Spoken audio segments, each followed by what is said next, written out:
to West France, raiding our enemies in 885. They are putting up a good fight considering this war has been going on for almost a year. This is the toughest invasion that we've fought in the history of Vikings. As this battle is coming to an end, it looks like we Vikings are winning because of our battle tactics. Yes, our battle tactics are very good considering that they don't know what we are going to do next. Our first and main battle strategy is called the laying ambush. How the laying ambush strategy works is by laying down in the woods and waiting for our enemies to pass, and then we strike. Our second battle tactic is boarding the ship and taking control of them. On board, we would become completely fearless and reckless. This often caused great fear in our enemies, who often thought we gained powers from Satan. We were also notorious for our hit and run strategy. Our strategy consisted of attacking, then running away, and then repeating until the war is won. Now that we've finished speaking about our battle tactics, we should speak about our culture. Our Vikings culture were governed by local assemblies. We discuss important political matters, and if our laws are broken, we decide on punishments for them. We the Vikings spoke Old Norse and wrote inscriptions in the ruins, and later the Old Norse religion became Christians. Old Norse were our beliefs about God or goddesses. The gods that we Vikings believe in are Owen, Thor, and Frey. Now that we've finished speaking about our culture, we should speak about our gods, Owen, Thor, and Frey. Odin was the god of war and death. He ruled over Valhalla, or the halls of the slain. Thor was worshipped by most Vikings. He was the god of his people. His role was to uphold law and order. Frey is connected with fertility and good harvest. Frey is the god of fertility, peace, and good weather.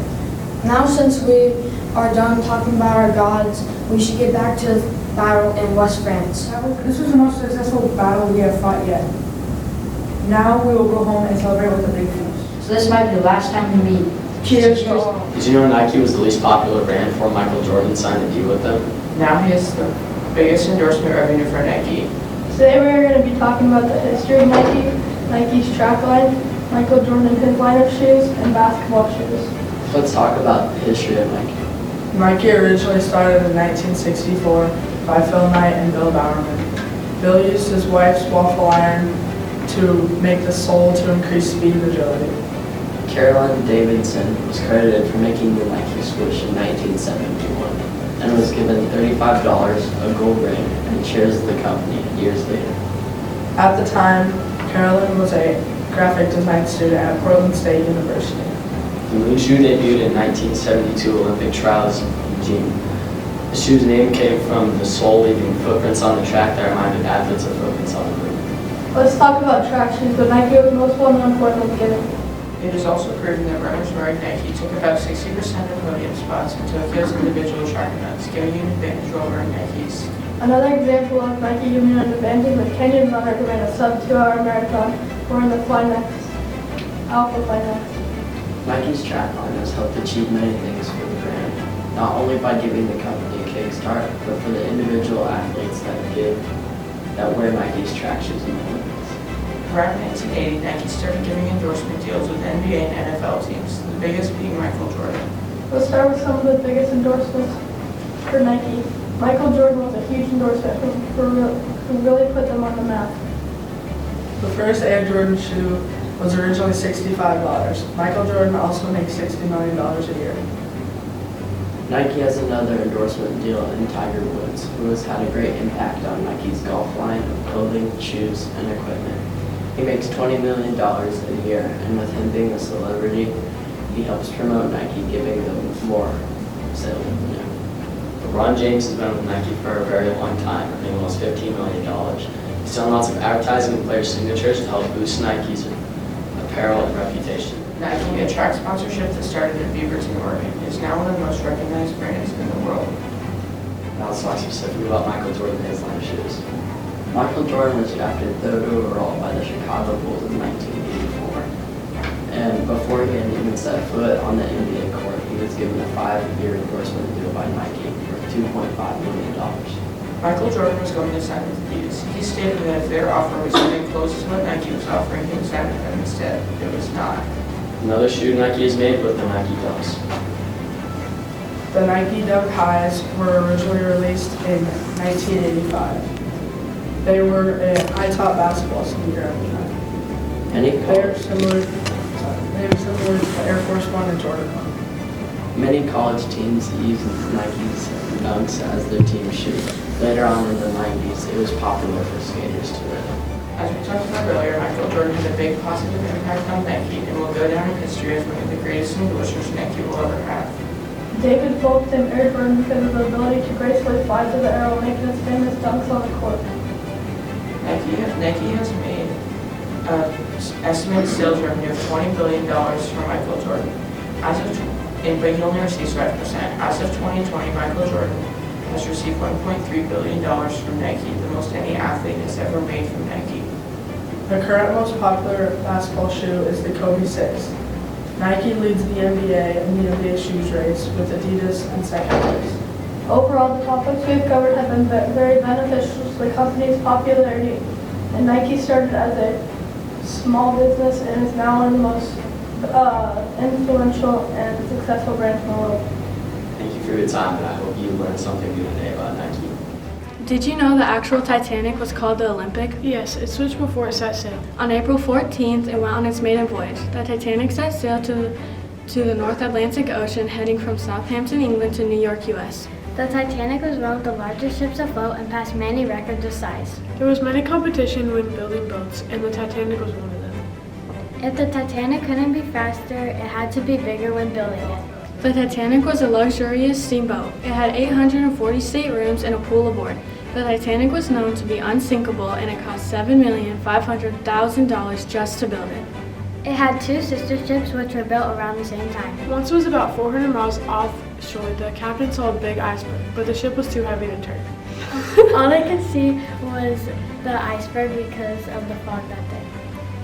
The ship couldn't turn in time because of the big size. The captain alerted the passengers to get the lifeboats out, and everyone was shocked. Meanwhile, the captain also alerted the two wireless operators to get ready to transmit distress signals. Even though they were all aware of the situation, they didn't have enough lifeboats to carry all the people, so not all of them were able to be saved. They could have filled the lifeboats up more, but they didn't want to risk them overfilling. There were 16 emergency lifeboats and 4 emergency routes on the ship. Some kids lost their lives and their parents, but if they didn't, they had to be fostered and removed the drop. The captain told all the workers to get off the ship. Get off the ship! After the ship crashed into the iceberg, the Captain Edward Smith was never recovered, and we think he went down with the ship. The ship did not sink right away. It took 2 hours and 40 minutes to sink after it struck the iceberg. The ship had compartments full of water just in case it would flood, but they still overfilled. Over 1,500 people were killed that day because of the Titanic. After all that happened, they sent out a ship called the Carpathia to pick up all the survivors, which was roughly 705 people. Once they got to New York, there was a crowd awaiting them. There were many government investigations later on, and many more with companies. The investigations later lasted little more than a month, and they still couldn't find much evidence. And that is a tragic event of the Titanic. Hi, I'm Jane Goodall. I'm the founder of Chimpanzee of Gombe Stream. Without me, chimpanzees would not have the population they have today. I was born April 3rd, 1934. My parents are Mortimer and Margaret Vane Morris Goodall. From the ages of 3 to 5, I carried around a stuffed monkey everywhere I went. My interest in animals began when I was reading a book called The Story of Dr. Dolittle. As I grew older, I stopped carrying around the monkey, but I never stopped being curious about animals. When I was 18, I graduated from Uplands Private School. I didn't attend college because I was unable to afford it. Instead of college, I went to Tanzania in East Africa in 1960. Months later, I began primate study at Gombe Stream National Park. While in Africa, I met a man named Louis Leakey. We spent time together, and he offered me a job as a secretary at his Olduvai George. My main job was to observe chimps and take notes. In 1964, I married to Baron Hugo Ludwig. 3 years later, I had a son named Hugo Eric Louis. In 1971, I published my first book, Shadow of Man. It was about my feelings at Gombe. I then got a divorce and remarried to Derek Bryson. In 1977, I founded the Jane Goodall Institution, headquartered in Washington, D.C. to promote the understanding and protection of great apes and their habitats. The institution is to focus on chimps and other animals' habitats that are being destroyed. In 1986, I decided to retire from fieldwork and focus on lecturing and writing books about chimps. My first book that I wrote in retirement was called The Chimpanzees of Gombe, followed by the Chimpanzee Family Book. Skipping forward to 2017, they wrote a documentary about me. I now travel all over the world speaking to children about my life and chimps. Like I've always said, if you really want something, work hard until you get it. It's a beautiful day in this neighborhood, a beautiful day for a neighbor. Could you be mine? Would you be mine? Won't you be my neighbor? Hi neighbor, it's good to see you again. My name is Fred Rogers and today I'll tell you how I became a children's television icon. It all began when I was born in March of 1928. I was the first child of my parents, James and Nancy Rogers. When I was a kid, I spent most of my time alone, either playing with puppets or making music. I was shy and a bit chubby, which led to me being bullied. In college, I studied musical composition. In my last year, I went home for a break and saw television for the first time at my parents' house. The show I was watching had people throwing pies at each other, and I thought to myself, there has to be a way that television could be used to teach children. After I graduated, I got a job with NBC. I recognized an opportunity when I saw a new children's station starting up in Pittsburgh. So I started a show, The Children's Corner. A few years later, I was given the opportunity to start a new show, Mr. Rogers' Neighborhood. I'd like to introduce you all to my first puppet on the show, Daniel Tiger. I used Daniel and the other puppets to relate my lessons to children. Hi everyone! You are perfect just where you are. Each one of you is special just because you are you. Our show also covered real-life issues that children might relate to, like divorce, conflict, or even death. In each episode, we went to the land of make-believe and sang songs. We would also go on field trips to do crafts so that children could learn to be creative or learn about the outside world. In 1969, things started to become grim when PBS started to run out of funding for their children's shows. I got the chance to visit Congress. Even during this tense situation, I remained calm and gentle. I convinced lawmakers to fund $20 million for the programming. After nearly 900 episodes, I decided to retire. The show taught many kids and adults how to understand and respond to their feelings. I was also able to make the nation aware about issues related to equality, inclusion, and the value of all people. After I ended the show, I became a little sad because I missed the magic we made together in Mr. Rogers' Neighborhood. Sadly, I was diagnosed with stomach cancer in 2002 and died the next year. Throughout my whole career, I was able to connect with the child inside of all of us. Well, that's all the time we have for today, neighbors. See you next time. Carry out a random act of kindness with no expectation of reward, safe in knowledge that one day someone might do the same for you. Hello, my name is Diana Frances Spencer, and I was born on July 1st, 1961 in Sandringham, Norfolk, England. My biggest accomplishment in life was getting over $1.6 million donated to charities. I helped by making awareness of things like respiratory disease, homeless people, cancer patients, and banning landmines. I went to a couple schools that were mainly all girls schools, but never did earn any degrees from these schools. Before I started my charity work, I focused on my personal life. I started dating Prince Charles in the late 1970s and got engaged in February of 1981. A year later, my first son, William, was born in 1982. Then my second son, Henry, was born in 1984. Following their births, there were a few problems in the marriage and we got divorced on August 28, 1996. A couple years after Henry was born, I started my charity work in 1989. I started donating to charities with cancer patients and homeless people.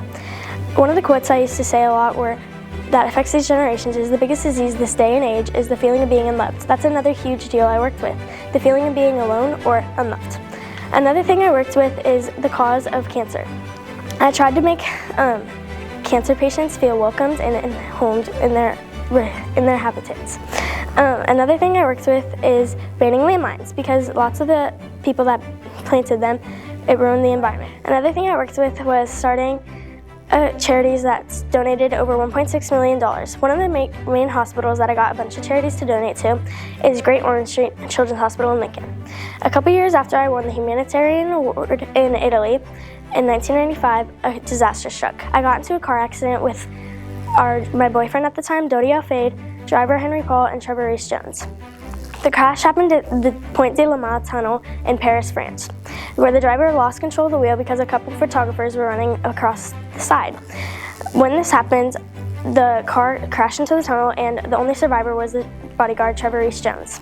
He ended up going into a coma, but he ended up waking up. My last words that I ever said were, "My God, what has happened?"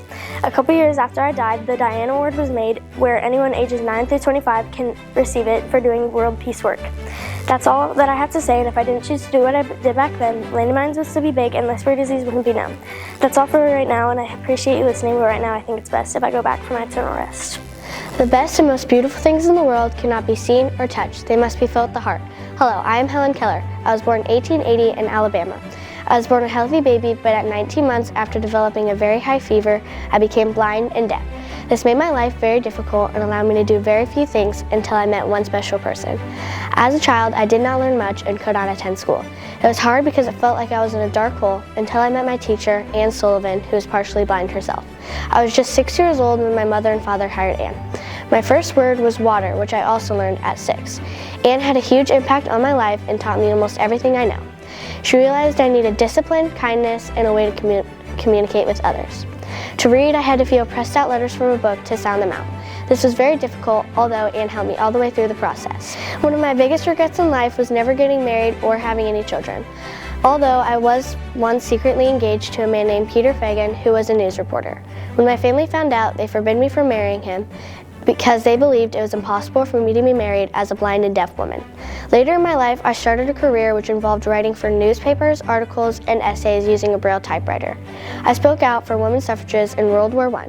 I later worked with injured veterans from World War II. The rest of my working career, I worked for an American foundation that worked for the blind for nearly 40 years. Some things I like doing in my free time is learning new things about the world. Another activity I like doing is spending time with family and learning new things with Ann. I was blind and deaf and still continued learning, showing what I set my mind to. I had a stroke in 1960 and died June 1st, 1968 in Westport, Connecticut. Thank you so much for listening to my story and how I fought to learn and grow. I hope you continue observing me and how I was important then and I still am today. Hi, I'm Shirley Temple and I was a child actress. I was born in Santa Monica, California, April 23, 1928. I was the youngest child of 3 and the only girl. My parents were George Francis and Gertrude Temple. When I was just 3 years old, my mother enrolled me into dance and singing school. Then I was finally discovered by Educational Films Cooperations and made Baby Rose Socks and Frolics of Youth. Once my agent started to lose interest, I was hired by Fox Films Cooperations with $150 a week. In the same year, I made my first full-length film called The Red-Haired Alibi. Then within 2 years, we made Stand Up and Cheer. 2 years later, there was a stream of new movie productions. First was Little Miss Marker, then came Poor Little Rich Girl and The Little Princess. At the peak of my career in 1934, I got an award and was the first child actor to ever win it. But the little canola oil caused a stir when I appeared in the dance scene with the famous black dancer Bill Bojangles Robinson. For 5 years, I was named the most popular actress in the United States and received a star billing at the top of the cast list for all pictures. I was the darling of the Depression. But the saddest part of my career was when The Wizard of Oz was coming out. I was given the role but could not take because I was still with Fox. I became less and less popular and Fox cut my contract. I then went to go work for Metro-Goldwyn-Mayer and appear in 3 television series. In 1945, I got married to John Agard Jr. and had 1 child, Susan. But it did not work out and we got divorced 4 years later. Then I met Charles A. Black and had 2 children. In 1950, I decided to quit acting. In 1967, I began to focus on politics. I ran as a U.S. representative from California. I lost the election but got second out of 10 candidates and was the only girl. In 1969, President Richard Nixon named me as U.S. delegation to United Nations General Assembly. But 3 years later, I had to go to surgery for breast cancer. In 1977, President Gerald R. Ford named me as Chief of Protocol and was the first woman to ever hold this position. Then, in 1989, I became U.S. Ambassador to Czechoslovakia. In my life, I earned a number of awards for acting in my later life. I died February 10, 2014 from COPD. I carefully lived this as a secret from the world, but I am proud of how I lived my life. I was a good role model and inspired many people. Privyet, that means hello in Russian. I'm Anastasia Romanov, a Grand Duchess of Russia and the youngest daughter of King Nicholas II. I was born June 18, 1901 and died July 16, 1918 during World War I. I lived in the Winter Castle with my older sisters, Olga, Tatiana, and Mary, along with my younger brother, Alexei. I was known as the prankster jokester of the house because I loved to make people laugh and loved to play pranks on my tutors and the nurses. As I got a bit older, my parents had me learn to paint, photograph, and draw. But the pranking never stopped. Although this was fun for me, I still easily got bored and looked for a break in the routine. So every March, I would get excited to board an imperial train and go out to the Black Sea. We went swimming, went on long walks, and enjoyed the weather to get away from duty and public eye. In 1904, World War I happened, and a year later, Bloody Sunday happened. That was when an Orthodox priest and the government opened fire and shot thousands of protesters in front of the castle. Afterward, the Tsar soldiers asked my father to give up the throne, and from 1917 to 1918, we were imprisoned in our own country after he abdicated. As everything worsened, Vladimir Lenin came to power, and my family was separated. And 2 months before execution, we reunited and wrote letters to the King of England for help, but none was given. On July 16, 1918, we were ordered to go to the basement by the White Army and Bolsheviks, where we were shot. Our bodices were covered with diamonds, which substituted as a bulletproof vest, but were soon finished off by the bayonets of their guns, and the diamonds were found and stolen. After my death, it was on the news and it said that I had escaped. Soon after, young, attractive women were pretending to be me, such as Anna Anderson, who escaped a mental hospital and refused to declare her identity and claimed to be me. Many stories and articles were written about my story, such as Anastasia, a famous movie based off my story. That is all I have to say about my life with my father abdicating in World War I. Noka, bye. Have you ever seen this icon? Well, if not, this is Rosie the Riveter. It was designed by J. Howard Miller in 1943 to inspire women to help work in the factories during World War II. This famous icon worked because I became Rosie the Riveter. Hi, I'm Mae Krier. I was born March 21st, 1926 in Dawson, North Dakota. At age 15, I can remember coming home from the movies to see my parents sitting in the living room, listening to the radio, with grave faces. Pearl Harbor had been bombed. I don't know much about the outside world at the time, but that would soon change as war was declared. Most men between the ages of 21 and 45 would be sent off to war, including my brother. This created a critical need for women to help with the war effort, especially in the defense industry. In 1943, after graduating from high school, I moved to Seattle to help with the war effort. I signed up to work in the Boeing factory there that made frames of airplanes. After 2 weeks of training, I was sent to the factory to work on the wings. To work on the wings, you had to be small and flexible, which I was, and why I loved working on them. Eventually, the war and my days in the factory would come to an end, and I would meet Norman Krier, and in 1945, we would get married. We were married for almost 70 years before he passed. Today, I am able to share information about what women's roles the Rosie the Riveters did during World War II, because unfortunately, women weren't treated with as much respect as the soldiers were. The men came home to parades. We got a pink slip. I often say if it weren't for the women, we might be speaking German or Japanese today. We should honor and recognize all these brave women during Women's History Month to remind every generation what women's roles and contributions were during World War II. May the Rosie the Riveter never be forgotten. It's a wonderful spring morning to go for a ride. Oh, sorry, I didn't see you there. I'm Safia Hale. I was 7 years old when I got my first mini horse. I was born in Santa Monica, California, August 23, 1937. My father's name was Grover Jones and my mother's was Susan Avery. I own 2 farms in Texas and in California. In 1954, I graduated from San Fernando Valley State College with a degree in illustration and cartooning. As I got older, I married Alex Hale at 20 and had 5 kids that year. I wanted to be a polo pioneer, but I had to be a male to be on the team. 20 years later, I broke the sex barrier and got to join their team. I was so happy. Alex Hale was proud of me. Even though the guys on the team hated me because I broke the barrier, I still didn't let that stop me. Whenever I went for a ride, I was known as the girl with my hair tucked because my hair was always braided and tucked under my helmet. Hello, my name is John Dodge. If you don't know who I am, let me tell you. I was born 1864 in Niles, Michigan. My parents were Danny and Maria Dodge. After a long time with working in our dad's shop on many parts of cars, Henry Ford offered us 10% of his company if we supply his company with parts. We took that offer. After a long time with working with Ford, I refused to work with them and started my own company. This is how Dodge started. As soon as we made our first car, a 30-35 4-cylinder, soon people bought the car and Dodge got a good reputation. My brother and I had no problem selling good quality cars. I also served aboard the Detroit Water Commissioners and was a member of board Street Railway Commissioners. 1920 is when my brother and I both died from pneumonia. I was 55 years old at the time.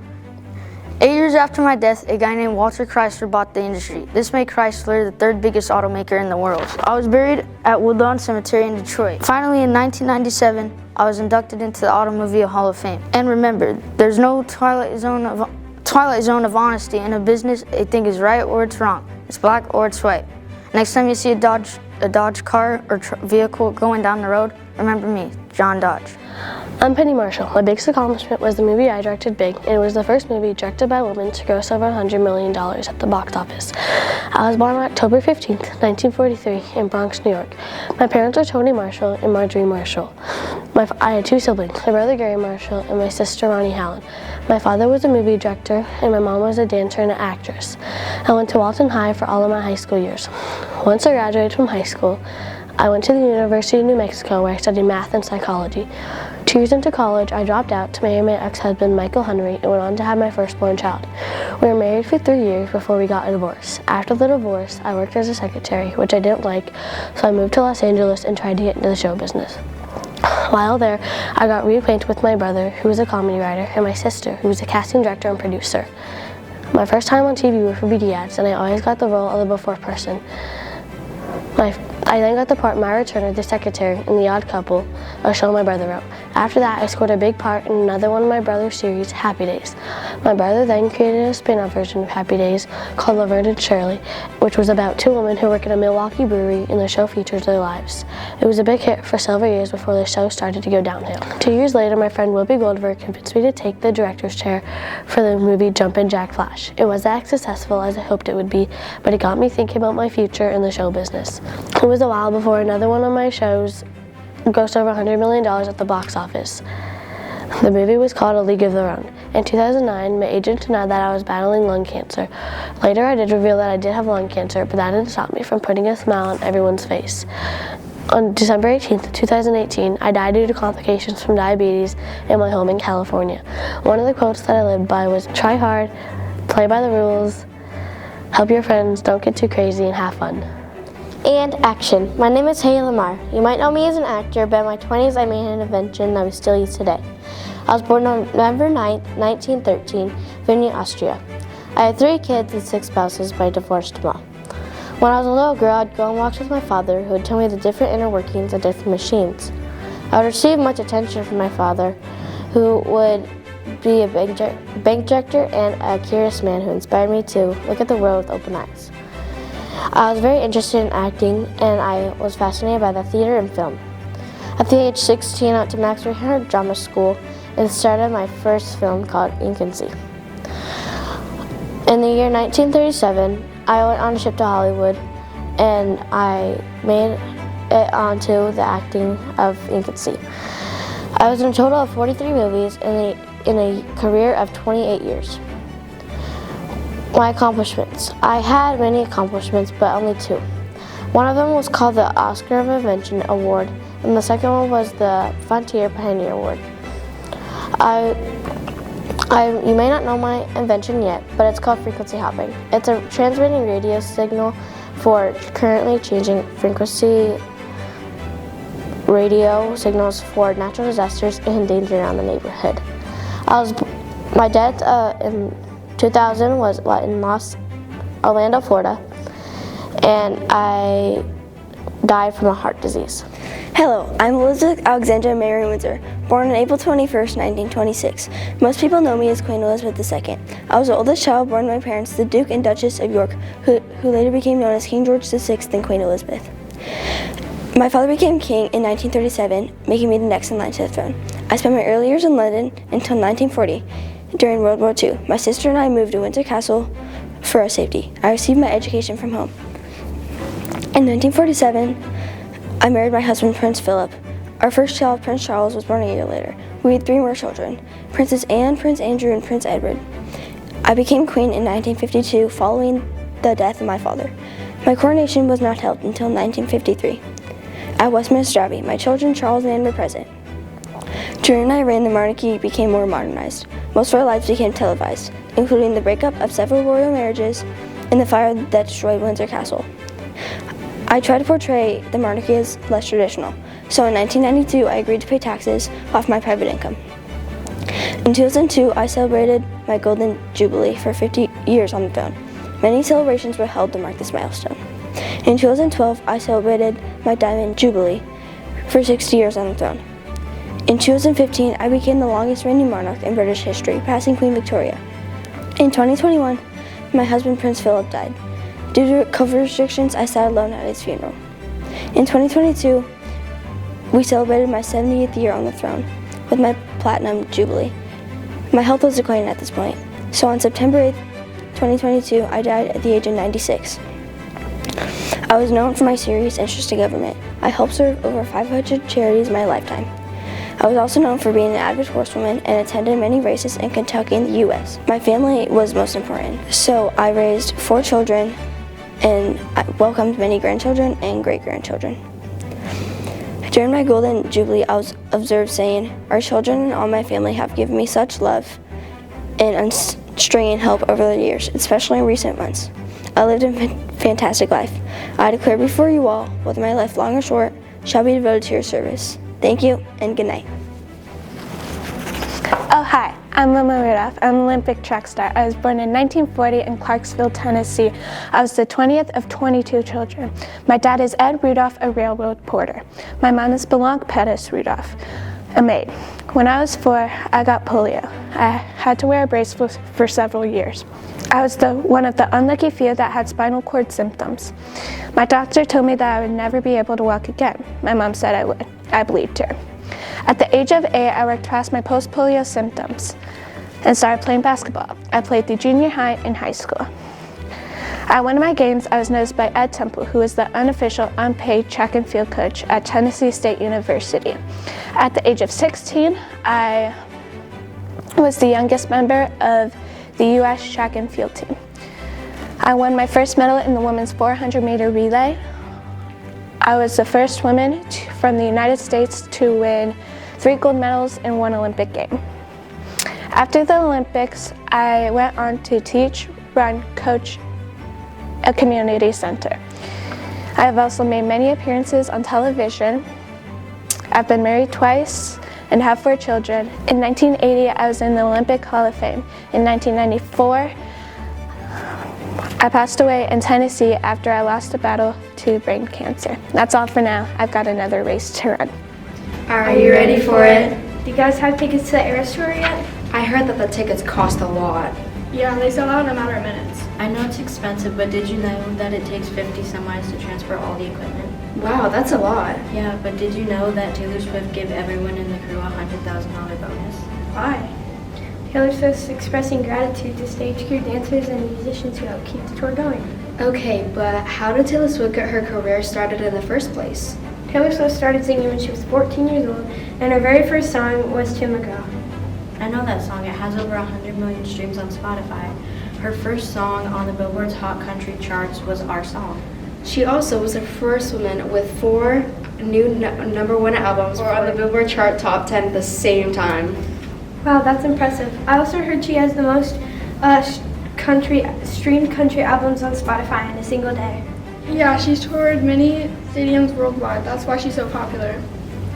I heard she's known as a billionaire. The Eras Tour has made over $1 billion. Her family is also rich. Her grandma was an opera singer. Taylor Swift wrote a song about her. It's called Marjorie. Has she always sung pop music? No, when she started singing, she sang country, but she sang one rap song called Thug Stories. In 2014, Taylor Swift switched from country to pop and has been singing pop ever since. I wonder if her family was into country too. Her family is very into country. Her parents even named Taylor Swift after a folk Americana singer, James Taylor. So the moral of the story is that the Eras Tour has made a big impact on the world? Yeah, she helps empower young girls and helps them follow their dreams and do what they want. She's an example of powerful, successful women. Taylor Swift inspires girls all around the world to be comfortable in their own skin. Yeah, I love listening to her music because it makes me feel proud of myself. Me too. My favorite song is Shake It Off because it's so fun and upbeat. It just makes me want to shake, shake, shake. My favorite song is Speak Now because I love how it inspires me. I lose myself in the daydream. My favorite song is Cruel Summer because it reminds me of the summertime and hanging out by the pool with my friends. My favorite song is Love Story because I love the way she sings the lyrics. Is it over now? We would love for you to stay. And we can talk till midnight. But it's time to go. Her new album comes out April 19th. We would love for you to listen to it. It's called The Torturous Poet Department. Thank you for listening. The U.S. sure is nice, but where should I go for vacation? Guatemala is the best country. You sure? Puerto Rico is small, but it has lots to see. Well, could you guys tell me about these two places? First, we were talking about La Llorona. It's a woman who kills his children, and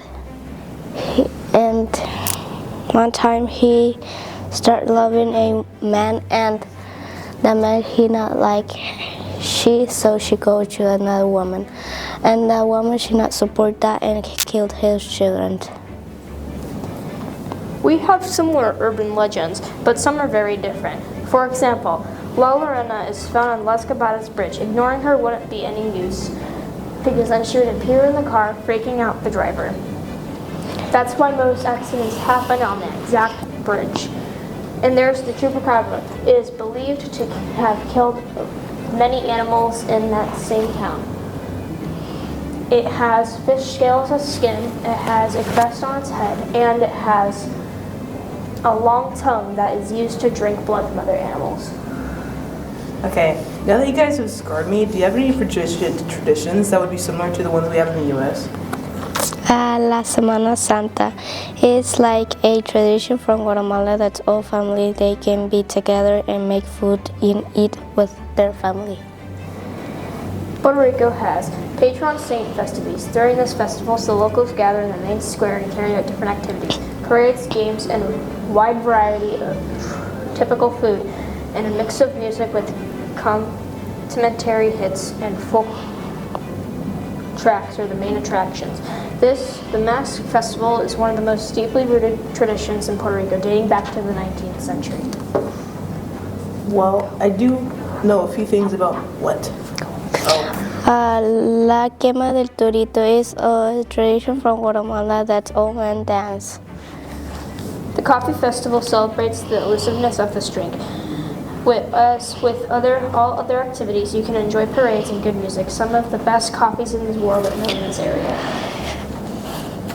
Well, there are a few things about Mexico if you guys want to know about them that I know of for some reason. I mean, sure, I'd like to know more about it.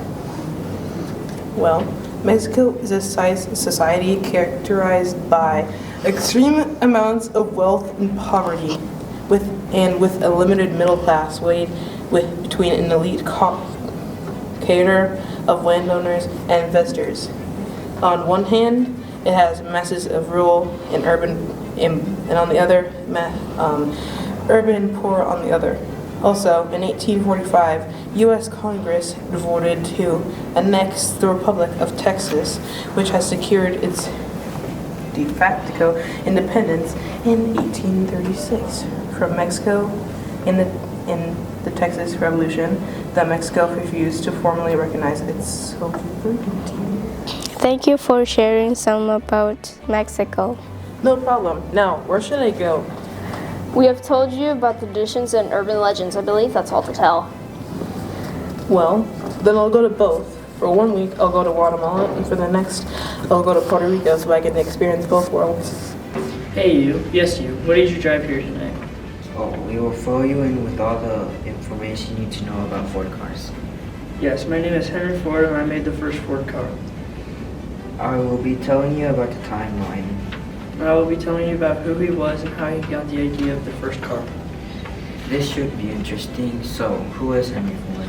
Henry Ford, the founder of Ford Motor Company, was born in Michigan in 1863. He was the first to make the Model T car. They have improved a lot.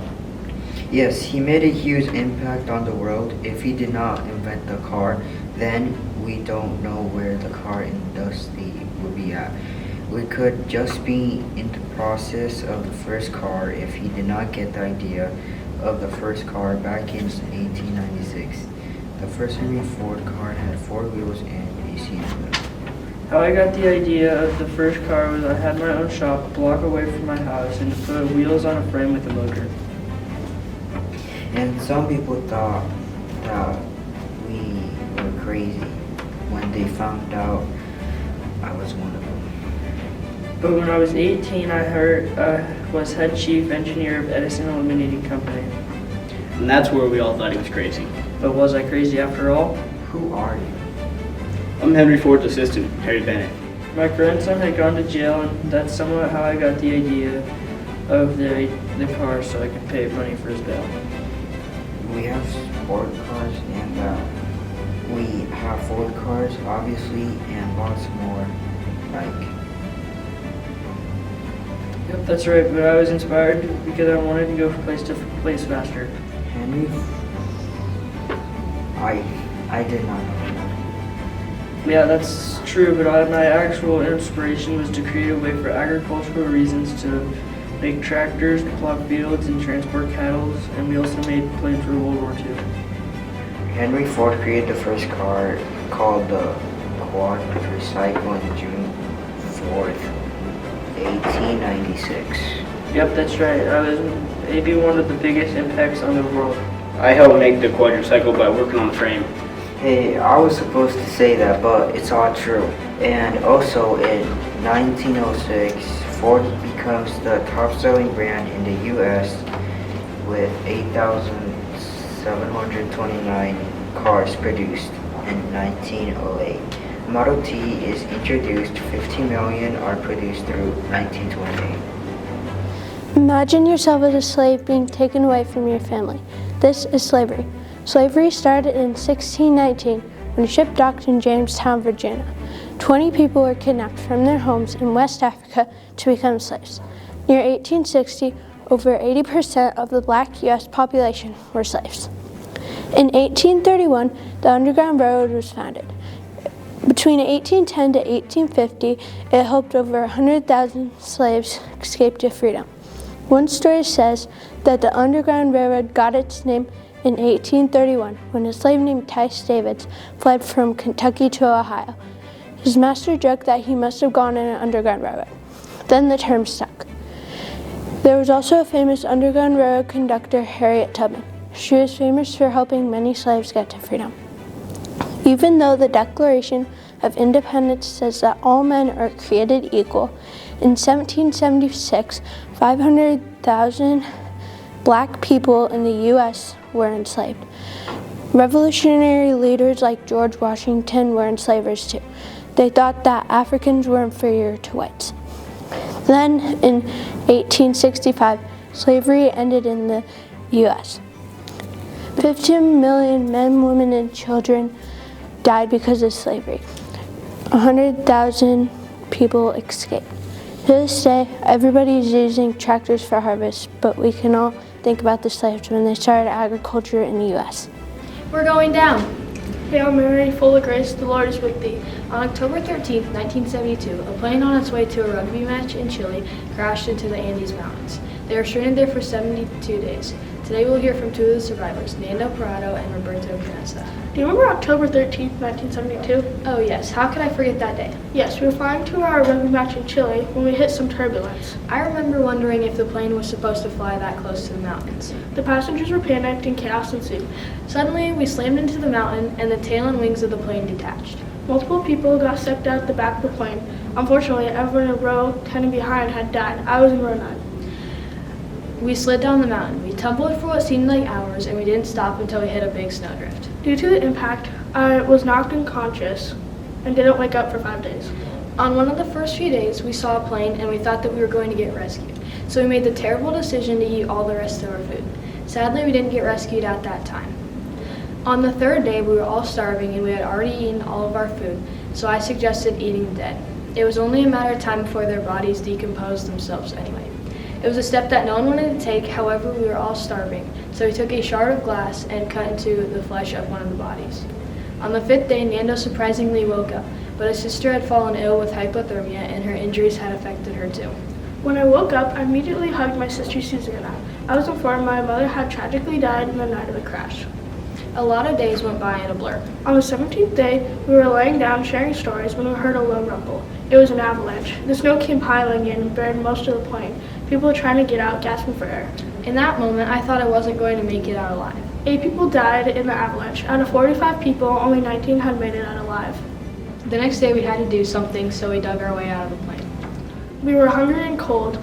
Me, Antonio Vicentini and Roberto Canessa made a journey up the Andes Mountain and searched for batteries because we found a radio in one of the luggage bag. When we found the batteries, we found out from the radio that everyone had discontinued the search. I was so upset because I had lost hope. Up until I saw that plane, I thought that they were coming back for us. On December 12, 59 days after the crash, we made a remarkable decision of trekking the Andes Mountain. It was going to be multiple days and nights. We packed some human meat in a sock for food and bundled up with all that we had, and then we started our long and difficult journey. It was freezing on that mountain. It was. Do you recall, Canessa? We made it to the top of the mountain. You were so upset that all we saw were more mountains after we walked so far. All I could think about was how beautiful everything was. We walked and walked for 10 more days until we got to the top of the last mountain, and then we saw civilization. We ran down to the river. Do you remember how good the water tasted? Yes, it was heavenly. We saw some men on the other side of the river, but we couldn't communicate with them over the sound of the river, so they signaled that they would come back tomorrow. The next day, they came back, and they had a rock with a piece of paper tied to it. They threw it to us, and we wrote, "We are survivors from your Garrett. Our plane has crashed in the mountains. We need help." The man on the other side of the river put his hand up in understanding and signaled that they would come again tomorrow. The next day, they came back, and they led us to a house with food and water. When we were up to health, we told them about our friends that were still stranded in the mountain. It was a miracle. They sent 2 helicopters and took 6 of the survivors that day. The next day, they sent 2 more helicopters and took the remaining survivors. I'm so happy to be alive. I have no survivor's remorse, just joy, and I try to live with that joy every day. There were a total of 16 survivors. There were so many reporters and cameras when we got back home, asking us questions. When we were in the hospital, we were treated for our injuries, and because we were emaciated, we were let out weeks later, depending on how serious our condition was. Months later, a memorial was placed with an iron cross on the mountains for the survivors and deceased members of Flight 571. Welcome to the 1970s, also known as the Mae Decade. I can't believe this is the last disco of the year. I'm so excited, aren't you? Yeah, I'm so ready to get my groove on. I love the culture of the 70s. I mean, there's so much to talk about. Yeah, like the amazing disco parties and the awesome clothing. I mean, look at my cool bell-bottom jeans. Do you remember the band Quin? They were a very well-known group of singers in the 70s. Yeah, their music is awesome. There are also many one-man bands too, like Elton John. Yeah, I love his hit song, Candle in the Wind. Can you believe the amount of music genres from prog to punk, disco to heavy metal? The music cultures in the 1970s reflected a youth culture. Yeah, I like punk the most. I can't believe the opportunities to experience live music in new ways. There are also many country artists too, like Dolly Parton. She's an amazing singer. There's also Elvis Presley, whose music was a mix of rockabilly and country. Didn't he die in 77? Yeah, it was really unfortunate. He was an amazing singer. Can you believe the Beatles broke up in 74? I was shocked. I loved their band so much. There was so much going on in the 70s. I mean, I can remember so much. Girls were finally allowed to play in Little League Baseball. Yeah, I remember that. So many girls wanted to join and play. There are also many events involving war too. Yeah, many Americans started to resent their nation's involvement with war. You're right. There was a peace settlement in 1975 to withdraw from the Vietnam War, and the American soldiers were welcomed back home, but they weren't always given hero's treatment. Black History Month was founded by Professor Carter Woodson. In 73, President Richard Nixon officially banned cigarette ads. Yeah, I think that was a good idea. Kids don't need to be hearing of all the nasty nicotine products being sold. Did you know Shirley Chisholm was the first woman to run for presidential nomination? She was African American too. She really made history. Nicole, hurry up. We have 10 minutes until you have to be at the party. Finish getting ready. I'm done, Elizabeth. Gosh, I am so excited for the last disco party of the year. I bet this will be one to remember, but we should probably get going. A majority of the people are already arriving there. Yeah, I wouldn't doubt this is going to be one to remember forever. Anyway, let's go. Can't wait to boogie down at the disco. Oh, I know what you mean.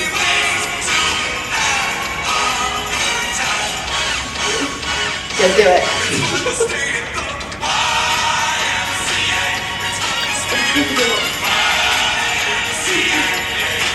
Have you ever dreamed of playing professional basketball? If yes, then you're in the right place because I have some insights to share. My name is Pete Maravich and I was in the NBA for 10 seasons. I was born on June 22nd, 1947 in Pennsylvania. My father, Press Maravich, was a college basketball coach who introduced me to the sport at a very young age. I started playing basketball competitively when I was just 5 years old, and I fell in love with the game. I was determined to become the best. I practiced tirelessly, perfecting my dribbling, passing, and shooting, and footwork. As soon as I reached high school, I was already a basketball prodigy, and I had set numerous records, such as leading my team to a state championship. I was named the best high school player in the nation and recruited by every major college in the country. I ultimately decided to play for Louisiana State University, where I set countless records, such as winning the National Player of the Year in 1970, leading the league in scoring for 3 consecutive years, and making the College Basketball Hall of Fame in 2014. After college, I went to play for several NBA teams, including the Atlanta Hawks, Boston Celtics, and Utah Jazz. I was known for my flashy style of play, incredible ball handling skills, and my ability to score from anywhere on the court. Sadly, my life was cut short when I died of a heart attack at age 40 in January 5th, 1988. I am still proud of what I did on and off the court. I'm grateful for my father's guidance and the opportunities that basketball gave me. I hope you learned something about me and the difficulty it is to play in the NBA. Remember to work hard and never give up to pursue your dreams. Howdy y'all, I'm Lane Frost, a 3-time world champion bull rider born and raised in Colorado. I was born on my family's dairy farm on October 12th, 1963. I had an older brother and a sister. When I was 5 or 6 years old, I was playing with a calf my parents had, and I decided to hop on his back and go for a ride. The calf bucked and bucked. I felt like a professional bull rider. It was the best feeling I'd ever felt in my life. I continued to do this almost every day. One day, my dad's friend, Don Gay, came along and told me I couldn't ride the calf until my bones were fully developed. So when my bones were ready, I was right back at it. When I was 9 years old, I got to have my first real rodeo. It was for Little Buckaroos, an organization that allowed little kids like me to have the rodeo experience too. When I was 15, it was the best year of my life. I met my dad's friend, Warren Granger Brown, known as Freckles Brown. He came to my house every day and mentored me and taught me how to ride bulls properly. I also met my wife, Kelly Kyle. She is a barrel racer from Oklahoma. We dated for 5 years before we got married. Kelly came to every rodeo I went to. She gave me the motivation to do better every time I rode a bull. In 1995, I won the PRCA World Champion Bull Rider Cup. In 1968, I won the Grand Champion Bull Rider. And after I died on July 30th of 1989, I was inducted to the Pro Rodeo Hall of Fame. I'm Lane Frost and I ride bulls. Thank you. I'm sure you've heard of Elvis Presley, but have you heard of the woman behind all that fame? Hi, I'm Priscilla Presley. I'm known for my marriage to the king of rock and roll, Elvis Presley. Although I was eventually divorced, I remained in the spotlight as an American actress, business owner, and mother of daughter Lisa Marie Presley. I was born in 1945. My biological father was James Wagner, who died when I was just months old, and my mother was Anna Iverson. When I was about 3 years old, my mother remarried to an Air Force officer named Joseph Bialou. When my father was stationed in Germany, that's when my love for Elvis began. When I first heard Elvis's music, I was not in love with him like most of the other girls. I simply liked his music. I later found out that Elvis, only being 24, was also stationed in Germany. I was sitting at a diner one evening when a man asked me if I'd like to go to a party at Elvis's house. I said yes. At the time, I was a freshman in high school, 14 years old, and Elvis was 24. After the party, Elvis and I continued to hang out and went on many dates. A few months into our relationship, Elvis announced that he needed to leave to perform his new album in Tennessee, where he owned a mansion. His trip ended up being way longer than planned, and I decided to come visit the home in Tennessee. When he got back, he told me he was surprised to see me and told me to always tell him when I'd be visiting. Elvis asked me to marry him in 1967. We had a small ceremony in Las Vegas. I was 21 and Elvis was 32. Throughout the time of our marriage, I stayed at the home. I had no job and was unoccupied all day. Elvis always had a place to be and somewhere to perform. Every time I would call my husband, he told me he was busy and to call back later. Every time I asked to come and visit, he was busy. Later, I found a newspaper with Elvis kissing another girl on the front page. This type of thing kept happening. I was starting to realize that our relationship was not the healthiest. A few weeks into our marriage, I found out I was pregnant with my only daughter, Lisa Marie. I was not happy with Elvis's attitude towards me all the time and told my husband that we should temporarily separate. We ended up getting back together before my daughter was born, and Lisa Marie had a happy childhood until we decided to permanently split up in 1973. Lisa Marie stayed with me for the majority of this time, but was not isolated from her father. My daughter lived a short but memorable life. She died at the age of 54 years old in 2023 from a bariatric surgery she had undergone a few years prior. I want to thank many people for my success today, but mostly Elvis for making me Priscilla Ann Presley. And as my husband would say, thank you. Thank you very much. Oh, hi. I was working on my newest poem. My name is Sappho, and I was the world's first ever female poet. I was born in the city of Madelyn on the islands of Lesbos, Greece. The date of my birth was around 617 BCE. I grew up with my mom, dad, and 3 brothers who were all very wealthy. When I was nearly 11 years old, my family went into political exile in Sicily, Italy. When I grew older, I held many jobs at the same time. I began at a diocese, a school for young, unmarried women. I then began writing poems due to my inspiration from a few other poets. Not only was I a teacher and a poet, I was also the leader of a cult devoted to the gods of love. Later on, I met my husband, Sir Sulis. With him, I had my only child, whom I had named after my mother, Cleas. I wrote about 9 books. Long after my death, however, 2 people ordered my writings to be burned. Sadly, due to them, the only books that remain are ode to Aphrodite. I lived a long life to the age of 40. I died around 570 BCE in Sicily, Italy due to my old age. A century after my death, a philosopher was born. His name was Plato, and he loved my writings so much that he called me the 10th Muse. Let my story be shared, for what cannot be said will be wept. Oh, hi, didn't see you there. I was just getting ready for my big performance. Anyway, I'm Louis Armstrong, and today I will tell you about how I became a top star in jazz. I was born into poverty in the year 1901 in New Orleans, Louisiana. When I was just a child, my father abandoned the family. I got off to a bad start because I got in trouble with the law quite a lot. Like for New Year's Eve, I shot a gun to celebrate. That one mistake put me into a reform school. Although that mistake actually helped pave the way for my success. When I was in the reform school, I found this thing called the cornet, which I would practice every day to get better at.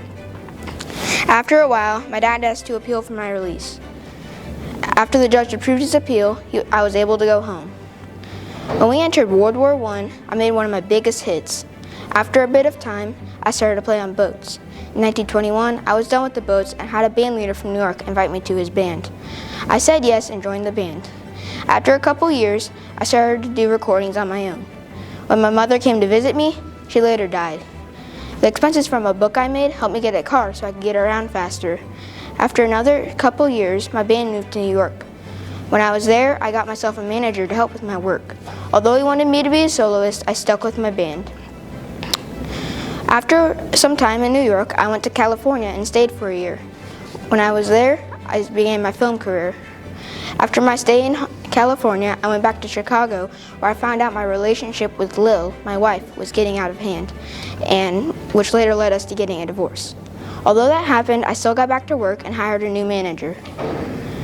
After another couple years, I went to England, where I got the nickname Satchmo. When I got back to the States, my lip got sore, so I took some time off. Even though my lip was sore, my manager, half drunk most of the time, kept getting me jobs. I finally fired my manager and took a trip. When I got back, I hired my good friend Joe Glazier as my manager. I went back to my hometown, and because of my accomplishments, I was given keys to the city.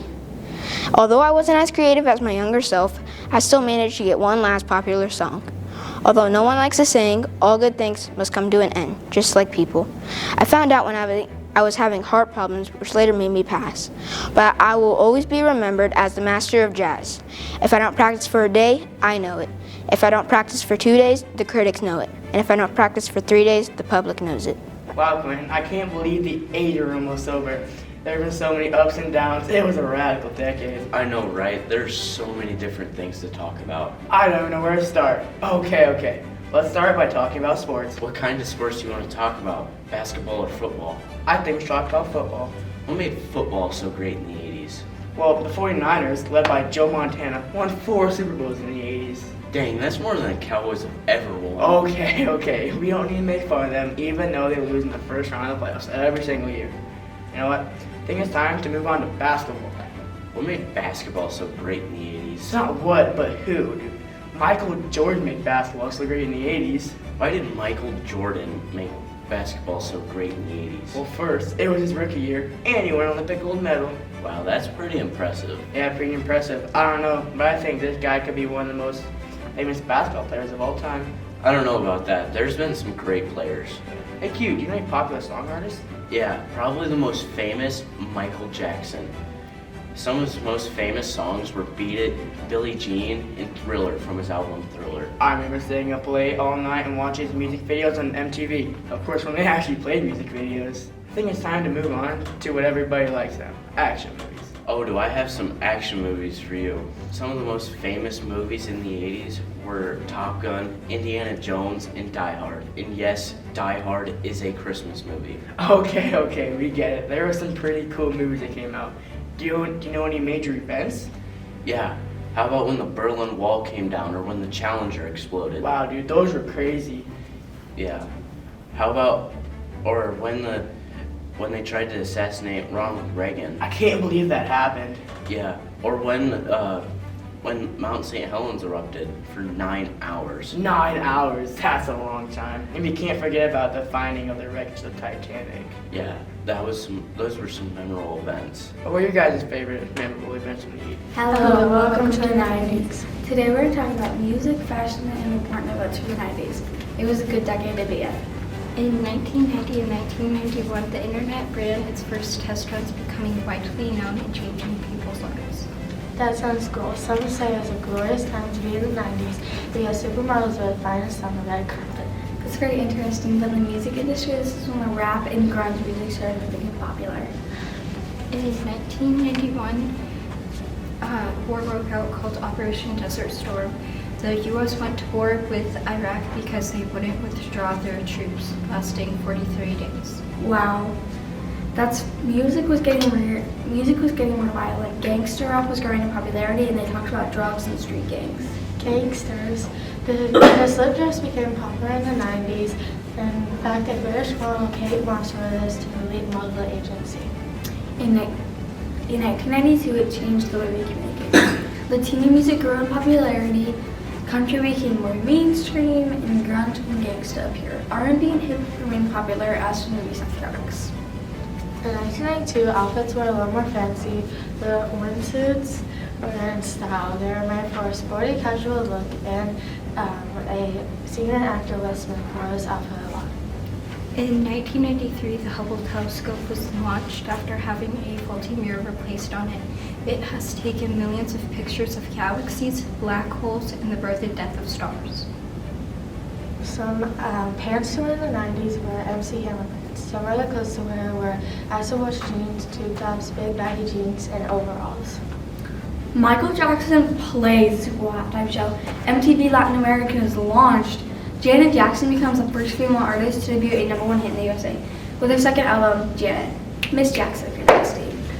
So many were wearing jewelry. Lots were wearing hoop earrings with their outfits, and it was a fashion trend for men across the world. In 1994, O.J. Simpson was accused of murdering his wife and her friend on the night of their death, June 12th, because his DNA was linked to the stabbing. He led the police on a high-speed chase. Wow, that's crazy. A clothing brand, Tommy Hilfiger, came out in 1985, then came popular 1994 to 1996. Tommy Hilfiger. In 1994, Kurt Cobain, singer of Nirvana, leader of the grunge movement, committed suicide. The O.J. Simpson trial ended on October 3rd, 1995. During the trial, he had to put on the bloody glove that was found in his backyard, but it didn't fit. He was found not guilty of the murders. Do you think O.J. Simpson is good Ralph Lauren started by releasing a neckwear in 1967, then got popular for his famous American fashion. In 1995, the Rock and Roll Hall of Fame museum opened up. Tupac gets married and releases the #1 hit while serving time in prison. And in 1996, Tupac releases his first double rap album. Also, later in the year, Tupac gets shot and killed in Las Vegas, Nevada. Tupac is a very good artist. Did you know in 1997 it was popular for girls wearing scrunchies, chokers, and hats backwards? Hats were all the kids. In 1997, Notorious B.I.G./Biggie was murdered, which launched the East Coast-West Coast rivalry. And also Ozzy Osbourne launches his first Ozzo Fest tour.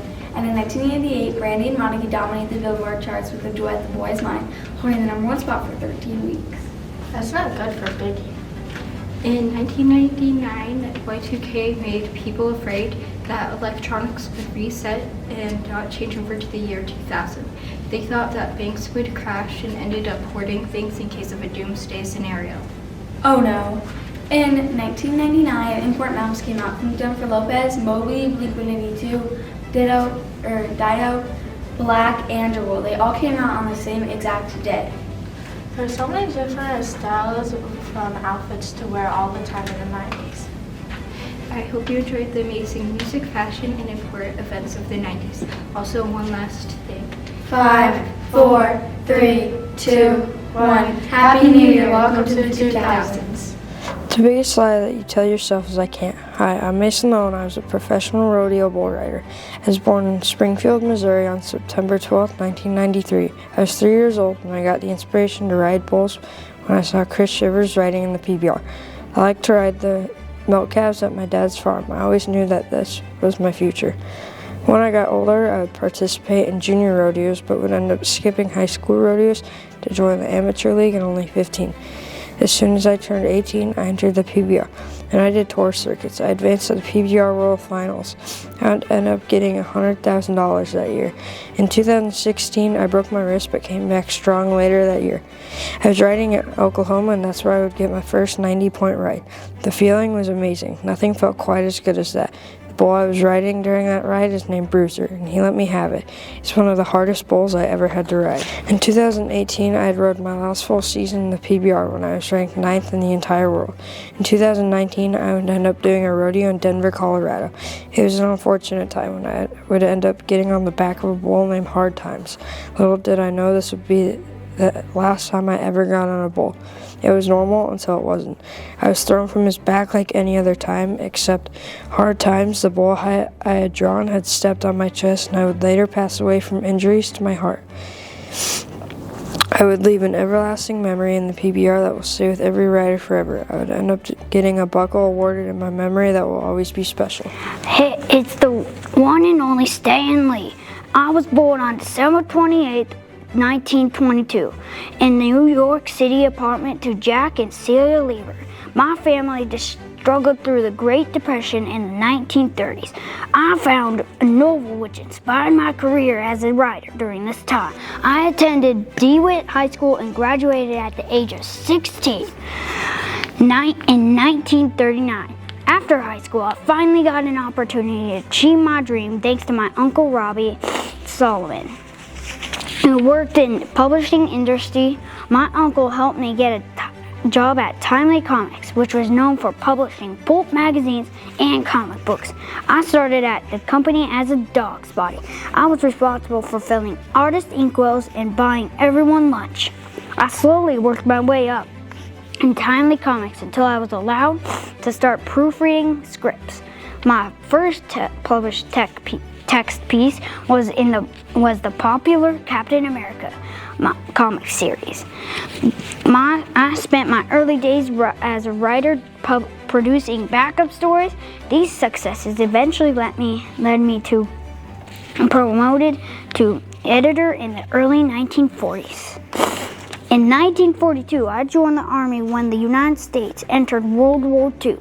I started out at the Signal Corps in repairing telephone poles and other communications equipment, but I later transferred to work on the training film division, writing manuals, making training films, and drawing cartoons for the Army newspapers. When I returned after the war, Timely Comics was now known as Atlas Comics. Hired me back, found myself writing science fiction, horror, and thriller stories. Atlas Rival. DC Comics rose to the top during the 1950s when superheroes became a dominant force like Batman and Superman in the comic book industry. Our first creation was the Fantastic Four in the 1961. We also went on to create characters like Thor, the Incredible Hulk, and the Fantastic Four. These heroes later teamed up to form the Avengers. I was busy trying to come up with new characters when I saw a spider crawling up my office doorway. I dreamed of an idea a superhero who would move like a spider. I used this idea to create what you now know as Spider-Man. Spider-Man's popularity among the comic book community helped me become famous in the comic book industry. As time went on, I moved away from creating comic books myself. My attention turned towards publishing and overseeing Marvel's film and television adaptations. In 1978, I helped get shows on like Incredible Hulk on TV. I was also the published face of Marvel Comics.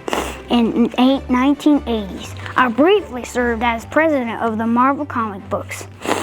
In 1990s, I decided to leave Marvel and start my own short-lived studio.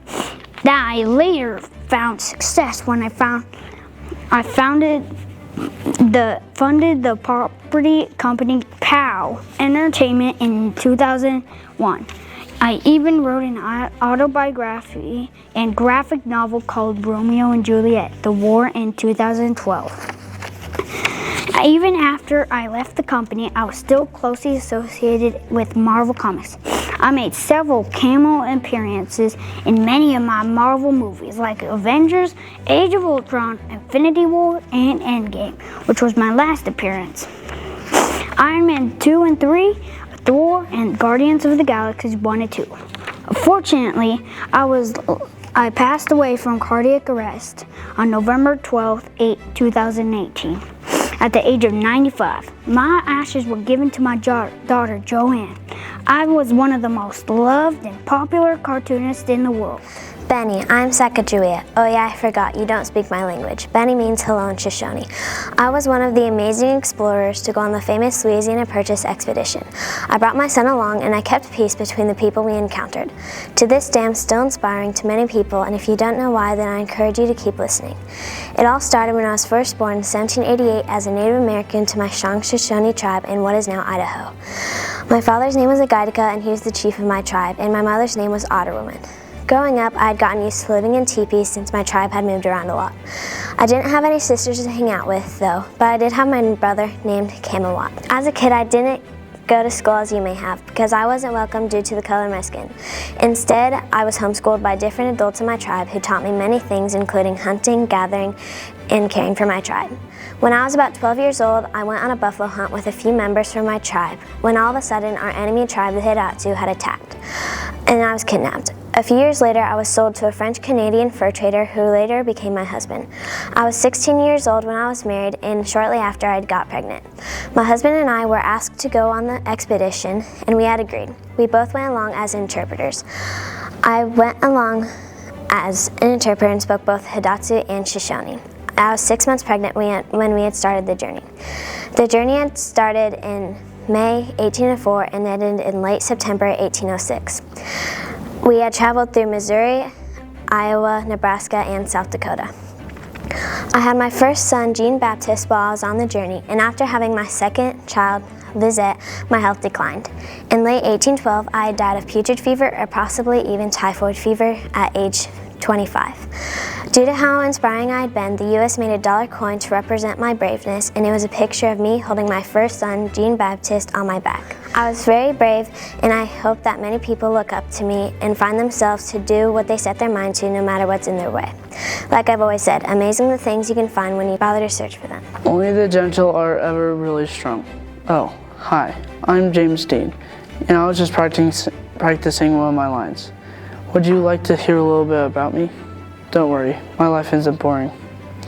On February 3rd, 1931, I was born in Maroon, Indiana, USA, and I was an only child of Mildred and Winston Dean. In July 1940, my mom died of cancer, so my dad sent me to live with my aunt and uncle, Hortense and Marcus Winslow. A kid who inspired me was Bob Dylan, who wrote songs. My favorite was End of the Line. And as a teen, a person who inspired me was James Stedward, who did car racing and theater. More about that later. In high school, I got along with friends and rode my motorcycle. I also excelled in drama and speech. In 1949, I moved back to my mom and dad and went to Santa Monica College. In 1951, I had my first small parts in fixed bonnets. In 1953, I landed a spot in New York called the Actor Studio by Brosley Sungsberg. In March of 1954, Aaliyah, who was in my studio, offered me a contract with Warner Brothers Studios for East of Eden, which greatly impacted my life. I finished filming Rebel and started working on the movie Giant. But I had a few days and I decided to go car racing. On October 8th, 1955, I was in a head-to-head collision with another car that was turning onto the interstate. I died at 24 years old, and 3,000 people gathered in remembrance. One impact to the future was that Taylor Swift put me in a song Style, which got 2.2 million downloads. A Golden Globe for showing my star power and enduring classics like Rebel with the Cause, Giant, and East of Eden. Now let me get back to practicing. Greetings, my subjects. I am Queen Isabella, the one and only ruler who founded Christopher Columbus's expedition. I know you will want to know more about me, but let's start from the beginning. I was born in magical de las Atlas, Taurus, April 22nd, 1451. My mother was Isabella of Portugal, and my father was John II. About a year later, my brother Alfonso was born, so sadly he did not know his father all that well. The king died when I was 3 and Alfonso was 2, so my half-brother Henry had to take the throne. I spent most of my early years with my mother, and thus I was at school with a professor. It stayed that way until I was about 13 when I was drawn to Castilian politics. My brother brought me to court to see what it was like to be fair and just and see politics, though I did not play the role he thought I should, so rebellious matters turned towards me.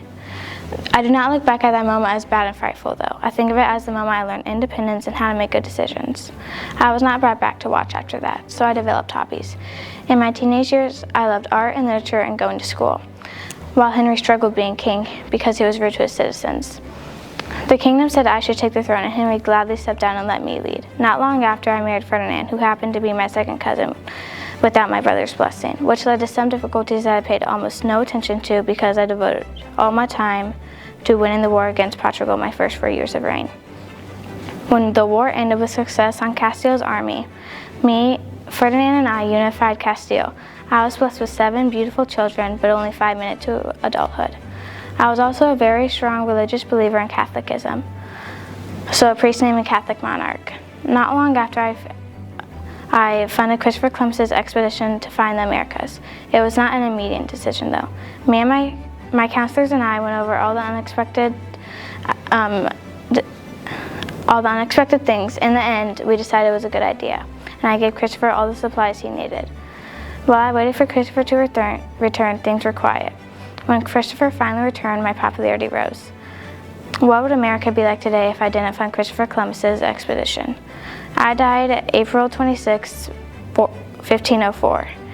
because of a rare type of cancer at age 53, and my daughter Joanna had to take the throne at 13. I am bound to provide for the well-being of my subjects and maintain justice throughout my kingdom, is what I said when I became queen. Now thank you for listening. You are dismissed. I don't mind living in man's world as long as I can be a woman in it. Hi, I'm Norvasheen Morrison, but you may know me as Marilyn Monroe. I was born June 1st, 1926 in Los Angeles, California. My parents were Charles Stanley Gifford and Gladys Pill Baker. My mother, Gladys, had mental problems, and my father, Charles, didn't want to meet me, so I grew up in foster homes and orphanages. June Harlow, original bombshell herself, inspired me to do acting and modeling as a kid. My life was hard, but I made it through. I worked in an aircraft factory where I married a coworker but divorced after World War II. I soon became a popular photographs model. In 1946, I signed a short-term contract with 20th Century Fox, making my screen name Marilyn Monroe. After some movie appearances, I became unemployed, returning back to modeling. Each movie I was in made me more and more famous. During my succession, people named me a love goddess. After even more popular movies, I became the object of unprecedented popular adulation. In 1954, I married Joe DiMaggio, and my fame was reowned. But soon I disconnected with my career.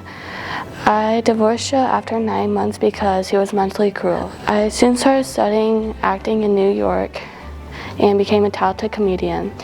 In 1956, I married Arthur Miller, and I briefly retired from movie making. My last movie, the drama The Misfits, in 1961, by Miller, written especially for me. But me and Miller divorced after the movie. In 1962, on August 5th, I died of an overdose in my home in Los Angeles. My 23 movies made over $200 million, and with people naming me and leaving me as a legendary actress. Later on, Andy Warhol made famous paintings of me, which you can still find easily today. Como la flor, con tanto amor me diste tú. Oh, hey, my name is Selena Quintanilla. You may know me as a famous American singer. Believe it or not, I've been singing my whole life. I was born on April 16, 1971 in Lake Jackson, Texas. I'm the youngest out of 3. Growing up, my siblings would always sing and play music. One day, I wanted to show my dad how good of a singer I was. He was so impressed by my talent. Later that year, he decided to make a family band called Los Dinos. We started playing in restaurants, weddings, almost any place people would gather to hear us. But that was not enough. My dad decided that we were going to start singing Tejano music. The only problem was that I didn't know Spanish. Whenever he could, he would teach me. To make it big, we had to move to Corpus Christi. After all, in 1983, we released our first record called Selena y Los Dinos. Though always traveling made me very bored, I would always play pranks on my siblings. During this time, I had to drop out of school when I was only in 8th grade. In my free time, I would draw and design clothes. Everything I had worked hard for started to come together. In 1986, I was nominated for Female Vocalist of the Year. I was only 15 years old. Isn't that crazy? Then, our song La Bamba hit top 20 in Latin American charts. During a trip to San Antonio, I met a boy named Chris Paris. We instantly fell in love. Later on April 2nd, 1992, we got married behind my parents' back. Eventually, I told them. They were a bit mad, but eventually they were happy for us. On 1995, I found out that my fan club president, Yolanda, was stealing from me. Later on March 31st, 1995, I went to her apartment to confront her. She tried to deny everything, but the next thing she did was unexpected. She shot me with a gun on my lower side shoulder. Then she ran away. I tried following her, but I only got to the hotel receptionist. My last words before I died was the name Mae Krier. Even though I died at a very young age, I inspired lots of people to follow their dreams. My music still lives on to this day. I made a difference where the impossible is always possible. Margot, will you please be quiet? Oh, pardon me, I didn't notice you there. My name is Anne Frank, and I am known for my diary. Anne Frank, Diary of a Young Girl. I lived during the Second World War, and I was born to my parents, Otto and Edith Frank, on the 12th of June, 1929. I only went to 2 schools before the war started, Jewish Lyceum and 6th Montessori. I made a few friends and later had a boyfriend, Peter von Don. When the war began, Adolf Hitler and the Nazi Party started looking for Jews. My family was Jewish, so we went into hiding at my father's job. We hid in an attic hidden behind a bookshelf and stayed there for about a year and a half. We had to be quiet during certain times of the day because the men would come into work. I would usually write in my diary at that time. We had to be quiet until lunch hour, which was when the owners of the shop, Arnold Van Den and his wife, would bring us things like food. Some time went by and the Von Dons moved in with us. It was really crowded and we had to share rooms, but to make it worse, a single man named Albert Dussel joined us. After some time went by, we finally heard the news on the radio that the Nazis had started searching in Switzerland instead of Amsterdam, and we thought we were free. Then, the worst thing possibly happened.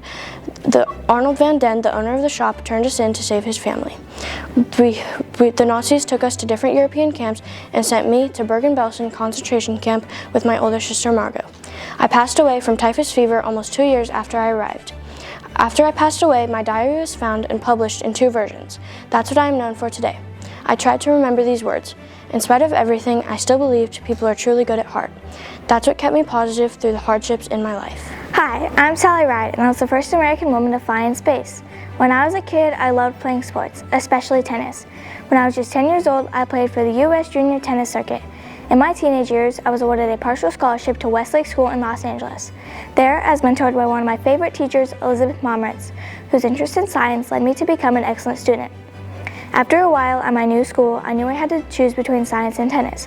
In 1968, I enrolled in Swinton College in Pennsylvania for 3 semesters.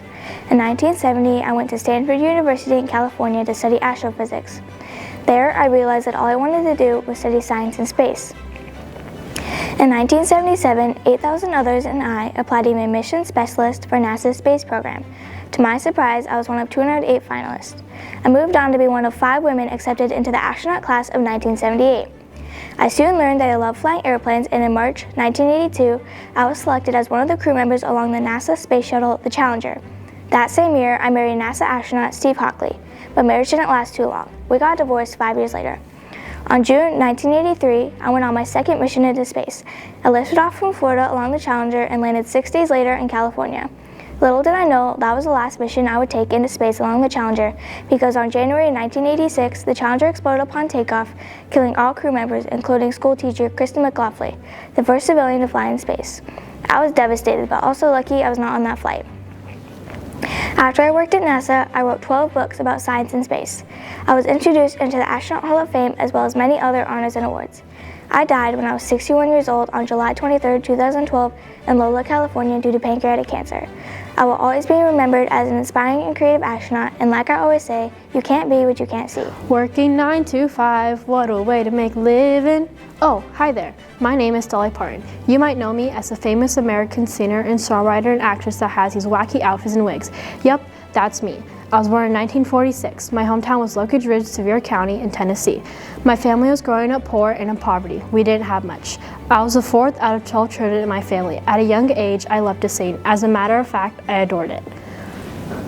I was the first to graduate high school in my family, and I decided to pursue my music career and to continue my dream. Right away, I left my hometown and traveled all the way to Nashville, Tennessee. I met my husband in Nashville, as we have been happily married for 57 years now. A year later, I began to write my popular song, Dumb Blonde, and it quickly reached the top 10 country charts. Porter Wagoner, a famous country music television show host, asked me to perform my song, Dumb Blonde, on his show for $60,000. I continued to work with Porter for 7 years, as he has helped me with my music career and I have helped him with his. During my music career, I decided to make a change in my songwriting and decided to cross over to pop music. I thought it would make my music stand out more and give my music some more razzled. I challenged myself, feeling ambitious, that since my fans have encouraged me throughout my life, I built Dollywood, a theme park in return. It includes tons of entertainment and loads of fun. It includes all types of rides, music, and entertainment. As of now, my work has inspired lots of people and has changed the country music industry. All throughout my music career, I've been through some bumps in the road, but like I always say, if you want to see the rainbow, you gotta put up with the rain. This Barbie needs some work. Oh, sorry about that. I'm Ruth Handler, and I'm here to tell you about how Barbie came to life. So I was a normal kid growing up, but I did have 9 siblings, and my mom was failing in health. Me and my family were immigrants from Poland. I went to Denver East High and Denver University, where I studied art. I met my husband when I was there, and he and I had 2 kids named Barbara and Kenneth Handler. Me and my husband started a gift and jewelry business, which was a good start for other businesses to come. Our next venture was to make picture frames and doll houses. We named this business Mattel and started it in our garage. My biggest inspiration for making the first ever Barbie doll was when I was working in Mattel in 1945. When I saw my daughter playing with these paper dolls, I wanted to expand her options. I think every little girl needed a doll to which project herself through to dream of her future. Barbie finally came out in 1959, which took a little bit considering that it took over 3 years to make. Next, I was showcased in the Smithsonian Institution, which included a U.S. bicentennial time capsule. By 2002, over 1 billion dolls were sold in 150 countries. Next, fan clubs, magazines, and collections loved me and loved my work. But there was a small problem. Barbie has its haters. But my whole philosophy of Barbie was that through the doll, every little girl could be anything she wanted to be. Barbie represented the fact that woman has its choices. But now Barbie is so popular today that it even has its own movie. I passed away in 2002, but Barbie still lives for many little girls to come. Looks like I better get ready for the podcast today. Oh, didn't know we were having a live audience. Hi, I'm Cy Robertson, also known as Uncle Cy. You may have seen me on my TV show Duck Dynasty, or even my podcast on YouTube. I came to tell you, ladies and gentlemen, how I got from then to here. You see, I was born on April 27, 1948, in Vivian, Louisiana. I was the sixth of 7 children. Growing up, me and my family didn't have very much money. While in high school, me and my brother joined the football team where we had the same jersey number. After high school, I attended Louisiana Tech, but decided to drop out after 3 quarters and joined the Vietnam War. While at war, my mom sent me a care package, which included 2 Teller cups, beans, rice, a pair of boots, and 2 jalapeno jars in each boot. I now drink over 2 gallons of unsweetened tea with the same Teller cups my mom sent me in war. After war, I came back to the U.S. and worked at a golf course in Alabama for a while, but decided to leave and join my brother Phil's company Duck Commander, where I made the reeds for the duck calls and brought them to him every Sunday after church. Once my nephew Willie took over as CEO, he was not too fond of me working. You may think this is crazy, but I took a nap on my shift every day. A few years ago, I had a heart attack. I'd been smoking for 40 years before that, but after my heart attack, I proudly quit. I've also written 2 New York Times best-selling books, Psychology and Serenity, where you can find all my other wise tales and stories, all partly true. But perhaps the most important thing about the multi-million-dollar company, the books my family have written, the podcast, and the TV show, is that we know people have been brought to a faith in Jesus Christ as their Savior, and that's a fact, Jack. Yo, gather around, let's take a trip back in time to the birth of the movement where the rhythm climbed. Back in the day where the streets were alive, where people had to rap just to survive. Hip-hop was a movement and subculture that started in the early 70s. During this era, New York was facing an economic crisis due to the decline in the manufacturing industry and the construction of the Cross-Bronx Expressway. Rising crime, gang violence, and poverty grew in places heavily populated by African Americans, Puerto Ricans, and Caribbean immigrants, as conditions worsened in these areas. The rundown buildings are no longer in use, so the parking lot set stage for block parties. The same block parties that would eventually set the foundation for everything associated with early hip-hop. DJs and MCs used sound systems to introduce village Jamaican culture to bring the music to more places. Sheets of cardboard became a stage for breakdancing. Graffiti covered the walls of old buildings. And many people pioneered this new kind of music. Like DJ Kool Herc, African Bambaataa the Godfather, and Grandmaster Flash, who is known as the Holy Trinity of hip-hop. In 1973, Kool Herc was credited for launching the hip-hop movement. He and his sister hosted a back-to-school jam in their apartment in the Bronx. And he also introduced the breakbeat. With 2 copies of the same vinyl, he switched between the percussive section known as the break to extend it.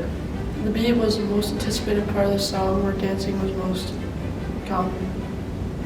DJ Kool Herc also developed the first ever form of rapping when he would speak in rhythm and rhyme over a beat while the people were waiting for the break to hype up the crowd. The 1980s became a turning point when instruments such as synthesizers, drum machines, and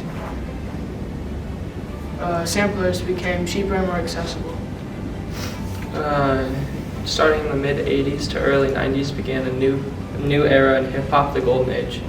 An advancement in rapping made the new use of more complex instrument arrangements. New record labels, styles, and celebrities emerged from this.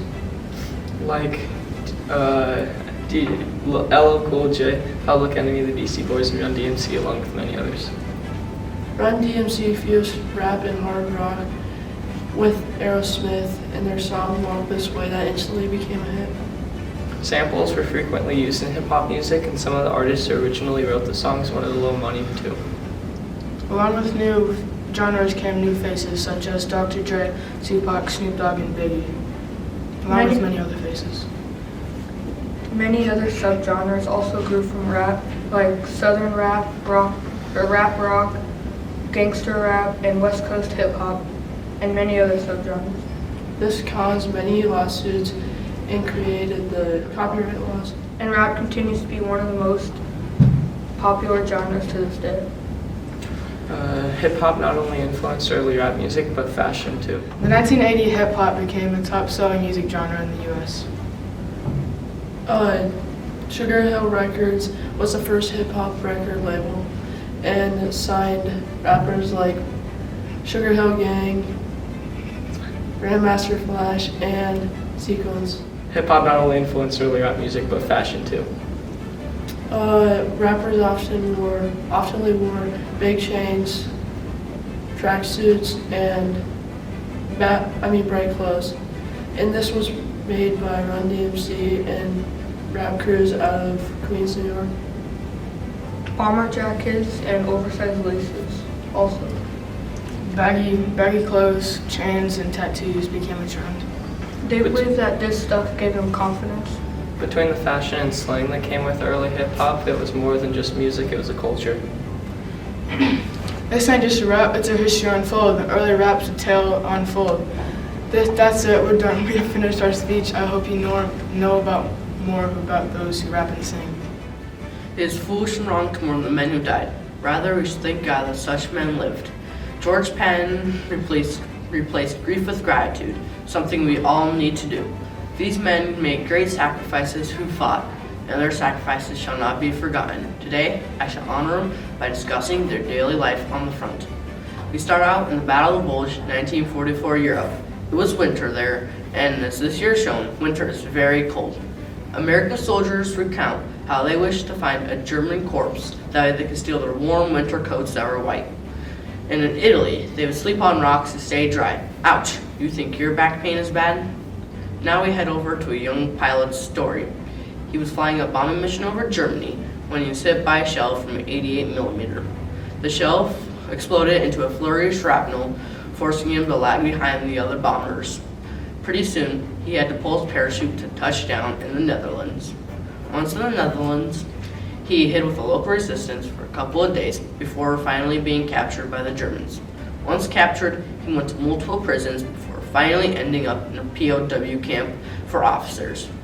He stayed there for a while until in 1945, the camp was liberated by the Russians, and in 1946, he headed back to Allied territory. These men who fought had a dangerous life, and what they did for this country should never be forgotten. Even though they did not have capes or the ability to teleport, they will always be heroes for all of us. I'll now turn you over to Hallie to tell the story of the Battle of the Bulge. Imagine you're at your house eating bullet cereal, and all of a sudden, bang, then you hear sirens. More gunfire, and with a horrifying ring, the battle has started. This is the story of the Battle of the Bulge. The Battle of the Bulge was a very bloody battle. It was a very bloody battle. The Germans were trying to capture Port Antwerp to her Allied supply lines. The Germans waited for the weather to worsen so the Americans couldn't use their air power. They attacked along a 60-mile front. They landed about 60 miles in. Soon the weather was cleared and George Patton was on his way back to the Germans, and the Americans destroyed them with air power. The Battle of the Bulge had big effects on the Germans' war efforts. Their tanks got destroyed faster, so it sped up their demise. It was a very cold battle, and the men who fought in it can remind us of that. I will hand you over to Lynn for the Pacific Theater. Imagine you're on your porch or in your living room, and then you hear planes, then bang. That was the attack of Pearl Harbor. The day was December 7th, 1941. The first attack started at 8 a.m. and it started with a Japanese dive bomber diving out of the clouds over Pearl Harbor. It began whipping around, shredding bullets all over, shredding up the U.S. Air Base, and then second attack, they had 200 planes, and remember, this was just the first wave. Also, the U.S. got only 6 planes up on their behalf. The second attack was at 8:50 a.m., but this attack was not as successful, but they still managed to sink a couple of naval fleet ships. This attack was called off at 9 a.m. About 4 years later, we cracked the Japanese code and figured out why this attack happened. We figured out that if they would have went for our major oil supply, we would have been set back for months to come. But what if we didn't have the supplies to defend them off? That's a crucial role that if we didn't have them, we would not have won the war. I'll send you over to Carter to find out. World War II had just begun, but you were never drafted. Now, if you were one of these people, then you would successfully join the home front. So to fully understand, you have to jump back to 1940. Now, during 1940, the production rate increased heavily, but the war was going on. And, well, you were either drafted or, well, you weren't drafted at all. Now, let's say you were drafted. Then you went to work like any other person. But that's when we soon realized that we weren't making enough products to keep up with the demands. And if you can't keep up with the demands, you don't make any money. So that's when the government and the industries got together and put up posters with Rosie the Riveter. Now, if you didn't know, Rosie the Riveter became a thing when women served in non-traditional jobs, who were then referred to as Rosies. That's when this poster got popular, the image traveling all over, soon causing the numbers to go from about 14 to 19 million people in 1944. The large number of workers was good during the war, but it soon led to a major problem. And, well, you might be asking yourself, now, how is the solution now the problem? Well, that became a thing when the war was coming to a close, and the people who served in it wanted their jobs back, but they were still filled by the millions of people who joined during the war to work. So that's when the industries had to make a choice. And the choice they made, as most of the people were either fired or just left out of sheer will. But a very few were able to stay and continue working alongside the veterans of war. This event was very important because it would soon lead to an upcoming women's rights movement in the upcoming years. The victory of World War II was an eventful one. It boosted our hopes and made us more confident in how we do things in life and at home. Therefore, making this one eventful time sealed in history. Apple is the best franchise out there. No way. McDonald's has to be the best. Did you even graduate kindergarten? It's definitely Walmart. Are you kidding me? It's definitely Nike. Well, I have too many reasons on why Apple is the best franchise ever to exist. McDonald's has way too many food items to choose from, like burgers and fries. Well, Nike sells shoes, shirts, and many more clothing items. We have almost anything you could ask for, from clothes to food and video games to kitchenware. I bet the food sucks. Your food sucks. We sell iPhones and watches and many more that impact our daily lives. What about the history of your businesses? Who's been around the longest? Well, Apple was founded in 1976 by college dropouts Steve Jobs and Steve Wozniak. Nike was founded in 1964 by Bill Bowerman and Phil Knight. Walmart was made in 1962 in Rogers, Arkansas by Mr. Sam Walton, who was a Missouri alumni. McDonald's was founded in 1940 by two brothers named Maurice and Richard McDonald. So McDonald's is the oldest one. That doesn't mean anything. Well, McDonald's was collaborated with Travis Scott, Offset, Cardi B, and BTS. What are some of your company's sales? Because in 1985, 100,000 pairs of Jordans were sold. Well, that's nothing. 70 million iPads were sold in 2020, and that's amazing. 900 million Big Macs were sold in 2022. We reached $1 billion in sales in 1980, which was the fastest to ever do it at that point in time. Just because you guys are listing facts doesn't mean you're the best out of us four. Yeah, it does.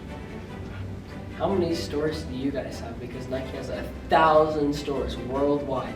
We have over 10,000 stores through 15 plus countries. I can top that. 40,000 restaurants in the world. Well, just because you guys have a lot of stores doesn't mean you keep them clean. It's because of what you sell. Just because we have big stores doesn't mean they're not clean. Sure, dude. Sure. The food still sucks there. Yeah, I agree. What? Okay. I think we're the best in our own 4 categories. Yeah, I guess. Yeah, I think we're just the best in our own 4 categories. Good luck with your bright futures. Good luck. Good luck to you guys. Apple's the best out there. Good luck to you, pals. Konnichiwa. I am Eric Toriyama, the creator of Dragon Ball. I was born in 1955 in Japan. When I was a child, I saw the movie 101 Dalmatians. I was completely blown away. I was interested in comics and cartoons. In elementary, I drew a lot because there wasn't much else to do. As I grew up, I got into Western and war films. I went to a technical school to study designing. Then I was able to focus on drawing in high school. I decided not to continue my studies. My first job was designing posters. I got sick of it and quit.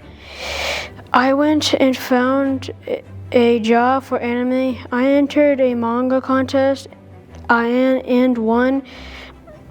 I worked on making a manga, which is a series of comic books. I had several series that flopped, but I still learned a lot and had fun. I was able to work with my best friend on my books.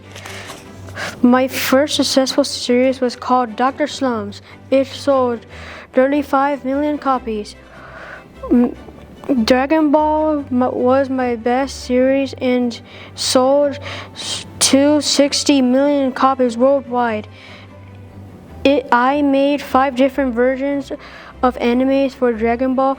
I am a character designer for video games such as Dragon Ball Quest. I even hope to make cutscenes for a Sonic game. I even got 1 award for the Dragon Ball series. I am retired now, but I might come back to Dragon Ball and make another series. I love cars, motorcycles, and animals. I hope to make anime popular all over the world. Many manga artists say I'm their inspiration. Well, I better go draw my next drawing. Sayonara. The ice sure is nice, isn't it? Hi, my name is Maribel Vinson. I'm an American ice skater, ice skating coach, sports writer, and author. I've been inducted into the Hall of Fame multiple times and have received many medals in the Olympics. I was born on October 12, 1911 in Massachusetts. My parents, Thomas and Gertrude Vincent, were both ice skaters, so I grew up around ice skating my whole life. I was 3 when I got my first pair of double runner ice skates, and I started ice skating lessons at age 9 with my coach, Willie Frick.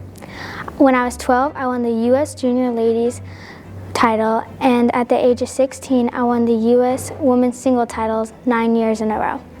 I went to college at Radcliffe and graduated in 1933. I then went to Radcliffe Institute for Advanced Studies in Cambridge. After graduating from college, I competed in the Olympics and performed on the U.S. figure skating team. I was also a pair skater and teamed up with Thornton L. Coolidge to win the U.S. pairs title 2 years in a row. I also teamed up with George E.B. Hill to win 4 titles. While continuing ice skating, I became the first female sports writer to write for the New York Times paper. I even wrote books of my own about my ice skating experiences in my free time. Besides writing and ice skating, I married a Canadian skater, Guy Owen, when I was 27. We had 2 daughters, Maribel Yerxa Owen and Lawrence Rotran Owen. Unfortunately, after being together for 12 years, we had a divorce. Me and my 2 daughters moved in with my mother, and 3 years later, we found out that Guy had died from liver cancer at the age of 56. After the divorce, I retired from ice skating and coached in Winchester, Massachusetts. I coached my 2 daughters, Lawrence and Maribel. I then coached Henley Albright to 5 U.S. titles and U.S. first Olympic gold medal in ladies singles. I also coached Frank Carroll, who went on to be one of America's top skating instructors, and coached Michelle Quin to her numerous world and national titles. Evan Lysacek was also coached by me to his U.S. Olympic gold medal. Alongside coaching other former ice skaters, I coached the U.S. figure skating team. Unfortunately, while going to the 1961 World Championships in Prague, the plane crashed in Belgium, Europe, and me, my 2 daughters, and the entire ice skating team died. After my death, I was inducted into the U.S. Figure Skating Hall of Fame multiple times. I was inducted as a skater, a single skater, a pair skater, and an ice skating coach. I was also inducted into the inaugural class of Professional Skaters Association, Coaches Hall of Fame, and the World Figure Skating Hall of Fame. Upon my death at the age of 41, my last words were, "Once a skater, always a skater." Today, my advice is to remember you're yourself, an individual not quite like anyone else. So your performance must be your own, individual, not quite like anyone else's. My name is Lisa Loring. I played Wednesday Adam. The show was called Adam's Family. I was an only child. My parents' names are Ann and James P. I was born in 1958 on Marshall Island. My grandmother owned a Mexican restaurant on Oaks neighborhood of Los Angeles. It was popular with all the actors. I was doing child modeling when I was 6 years old. I loved to dance a lot. I was the first 6-year-old girl to play Wednesday Adam. I had a lot of fun with my cast members. They were like friends to me. But when my show started, I had to play my role. I couldn't show any emotion. I had to have a serious face. I couldn't smile, laugh, or be nice. I had to be in my role. I was an emotionally reserved child. I had pale skin, wore a black dress, and had black hair with pigtails. And I was always obsessed with death. Then my series ended. I acted from 1964 to 1966. I worked in New York with my family on the show. It was a great experience. Showed kids that even scary stuff can be fun. I died at the age of 64 of a massive stroke cause of low blood sugar. I inspired 2 people to play my role, Kristen R. and Jenna O, to follow my footsteps as Wednesday Adam. On the new Netflix series called Wednesday Adam, Jenna O did the dance I did with my butler years ago. Did you know I enjoy funerals? I've been crashing them since I was old enough to read a newspaper of someone's death central. Hi, I'm Frederick Loder-John, and I'm the father of gymnastics. I was born in 1778 in a small house in Laz, Germany. As I grew up, I enjoyed tutoring, traveling, and physical exercise. I was an instructor at a classical high school in Berlin, and at that time there was no physical education. So I wanted to create the sport gymnastics because I wanted to begin instructing students in exercises and drills. I also want to restore the nation's physical strength and pride. I felt that gymnastics is important in training character and national identity. In 1813 through 1815, I served in a war against Napoleon. I worked in Talon imprisonment for my political protest. I was then released after serving 1 year. I later served in the national parliament. After that, I held several teaching positions at secondary schools. My students did help me establish a strong bond by helping build physical strength in education. My students and I really wanted physical education, part of the curriculum. My gymnastics club then opened up, and I began instructing students in exercises and drills. I taught them physical exercises requiring balance, strength, flexibility, agility, coordination, artistry, and endurance. I invented the parallel bars, the rings, the balance beam, the horse, and the horizontal bars. My gymnastics club then opened up for both youths and adults. A few years after that, gymnastics became so popular that it was adopted by the U.S. military. When it was brought to America, the sport became more and more popular. After all of this, gymnastics captured the hearts of Americans and became one of the most famous and favorite sports in the U.S. I think that gymnastics is one of the best sports, and I couldn't imagine a world without it. Hi, I'm Larry Bird. I'll be telling you how I became an NBA legend. I was born in the year 1956 in French Lick, Indiana, and went to Indiana State University, where I helped revive the basketball program. I led the team to a 33-1 record in my senior season, which ended to a loss to Michigan State University in the NCAA championship game, which was the first meeting of me and Magic Johnson, a rivalry that would become the centerpiece of NBA's popularization in 1979. I was drafted by the Celtics in 1979, but did not play professionally until the 1980 season. Over the course of my 13 seasons with the Celtics, I got the name Hick from French Lick, which helped my legacy as one of the greatest NBA players of all time. I was 6'9", a power and small forward. With my unflappable confidence and shooting ability, gave an imitating performance on the court. I was a 12-time All-Star and 3-time Rookie of the Year award in 1984 through 86. I retired in 1992, went to front office position with the Celtics, and went to head coach with the Indiana Pacers. Despite having no coaching ability in the past, I won Coach of the Year in that season, which ended to a loss to the Miami Heat. Then in 2013, I took a role as NBA organization as a scout. Hi, my name is Cleopatra, and I ruled Egypt at 18 when I was about to go to war with Rome. I was born in 69 BCE to my father, Ptolemy XII. I had one older sister, 2 younger brothers, and a younger sister. When I was 11, my father was driven from Egypt because he wanted protection from Rome. Then it was up to me and my older sister to rule Egypt well. I continued my education while my father was in Rome preparing to win back Egypt for my sister. When I was 18, my father and the Roman army returned to fight for him, returning the throne. While I was watching the battle, I saw Mark Antony fighting for his life, and I was awestruck. After my dad regained the throne for my sister, he had her executed for treason against him. Later that year, he died passing the throne to me and my younger brother. He got scared of me taking over, so he drove me out, and I was forced to go to Rome. After a little bit in Rome, I met Caesar and used him to get back into Egypt. I was in Egypt for 2 years. Then I had a son named Caesarion, whom Caesar did not accept, but I still moved to Rome with Caesar. I stayed in Rome with Caesar for 2 years. Then, after my brother died mysteriously, I moved to Egypt to take back my throne. I moved to Egypt to be with Caesar. Then Caesar died in the Battle of 42 BCE, so I moved back to Egypt. Once I was back in Egypt, I met Mark Antony. He wanted me for my property while I was trying to use him to get my throne back. He invited me to a meeting in Rome where I dazzled him with my beauty, and he put 3 of my competitors to death. When I went back to Egypt, Antony followed me. I moved to Rome to have Antony's twins, where he recognized them as his. In 36 BCE, we were married. And that same year, I moved back to Egypt to await my 3rd child with Antony.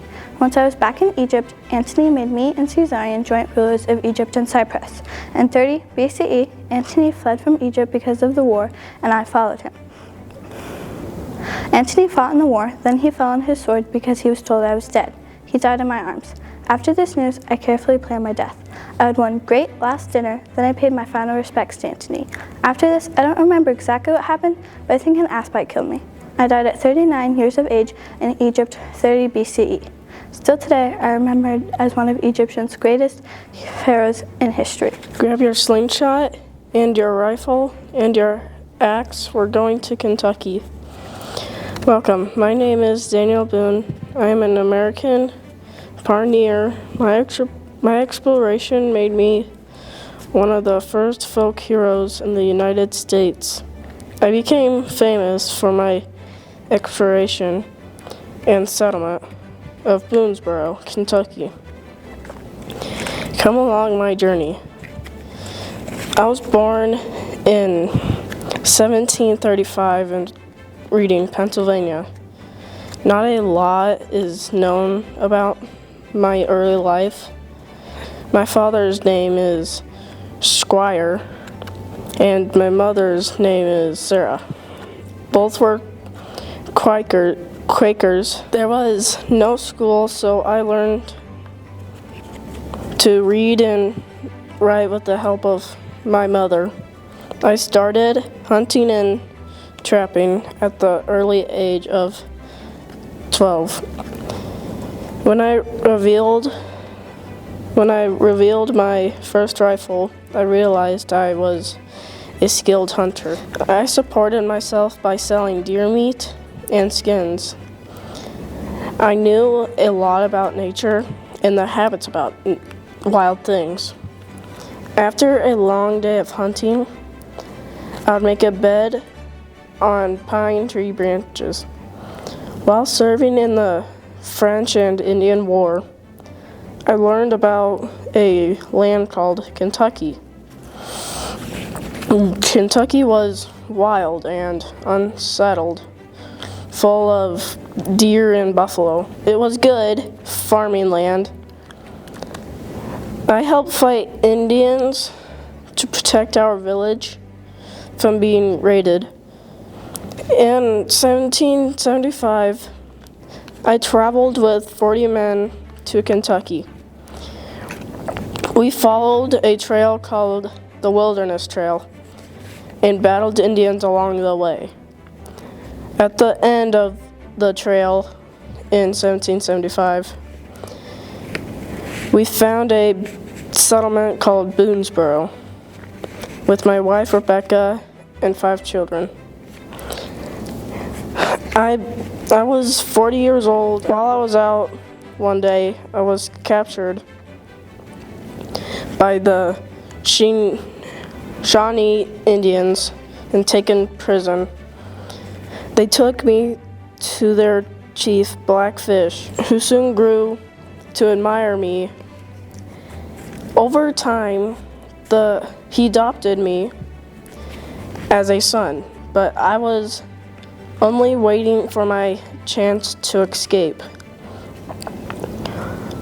I escaped by diving into a settlement in a thicket, and over 4 days made my way back to Boonesboro to warn the settlement that the Indians were planning to attack. Later in life, I went west one more time, hunting and trapping along the way. After falling ill in 1820, I died in Missouri at the age of 45. I was still exploring hunting and trapping. Aaron Presley was born on January 8, 1935 in Tupelo, Mississippi. As a kid, he was very shy and was teased on by other kids at his school. Elvis Presley had an older twin brother, Jesse Gavin, that was stillborn, died at birth. George went wild and lost him from fainting when he looked at them. Before concerts, Elvis would clip his hair and grew long sideburns. Elvis wore whatever he wanted, even pink pants with black stripes. Elvis first became famous at the age of 21. Just before Elvis Presley was born, rock and roll wasn't a thing. Elvis never performed out in North America. Elvis Presley owned a chimpanzee and also loved peanut butter and bacon a lot. Elvis was born in the effigy after appearance on the Ed Sullivan Show. Elvis Presley served in the army after he was famous. His son-in-law was Michael Jackson. Elvis bought FDR presidential yacht. Elvis Presley's nickname was the King of rock and roll. Elvis Presley died from a heart attack August 16, 1977. His wife was Priscilla Presley and his daughter Lisa Marie. He was friends with Johnny Cash, he was friends with Jerry Lee Lewis, Johnny Cash, and Waylon Jennings.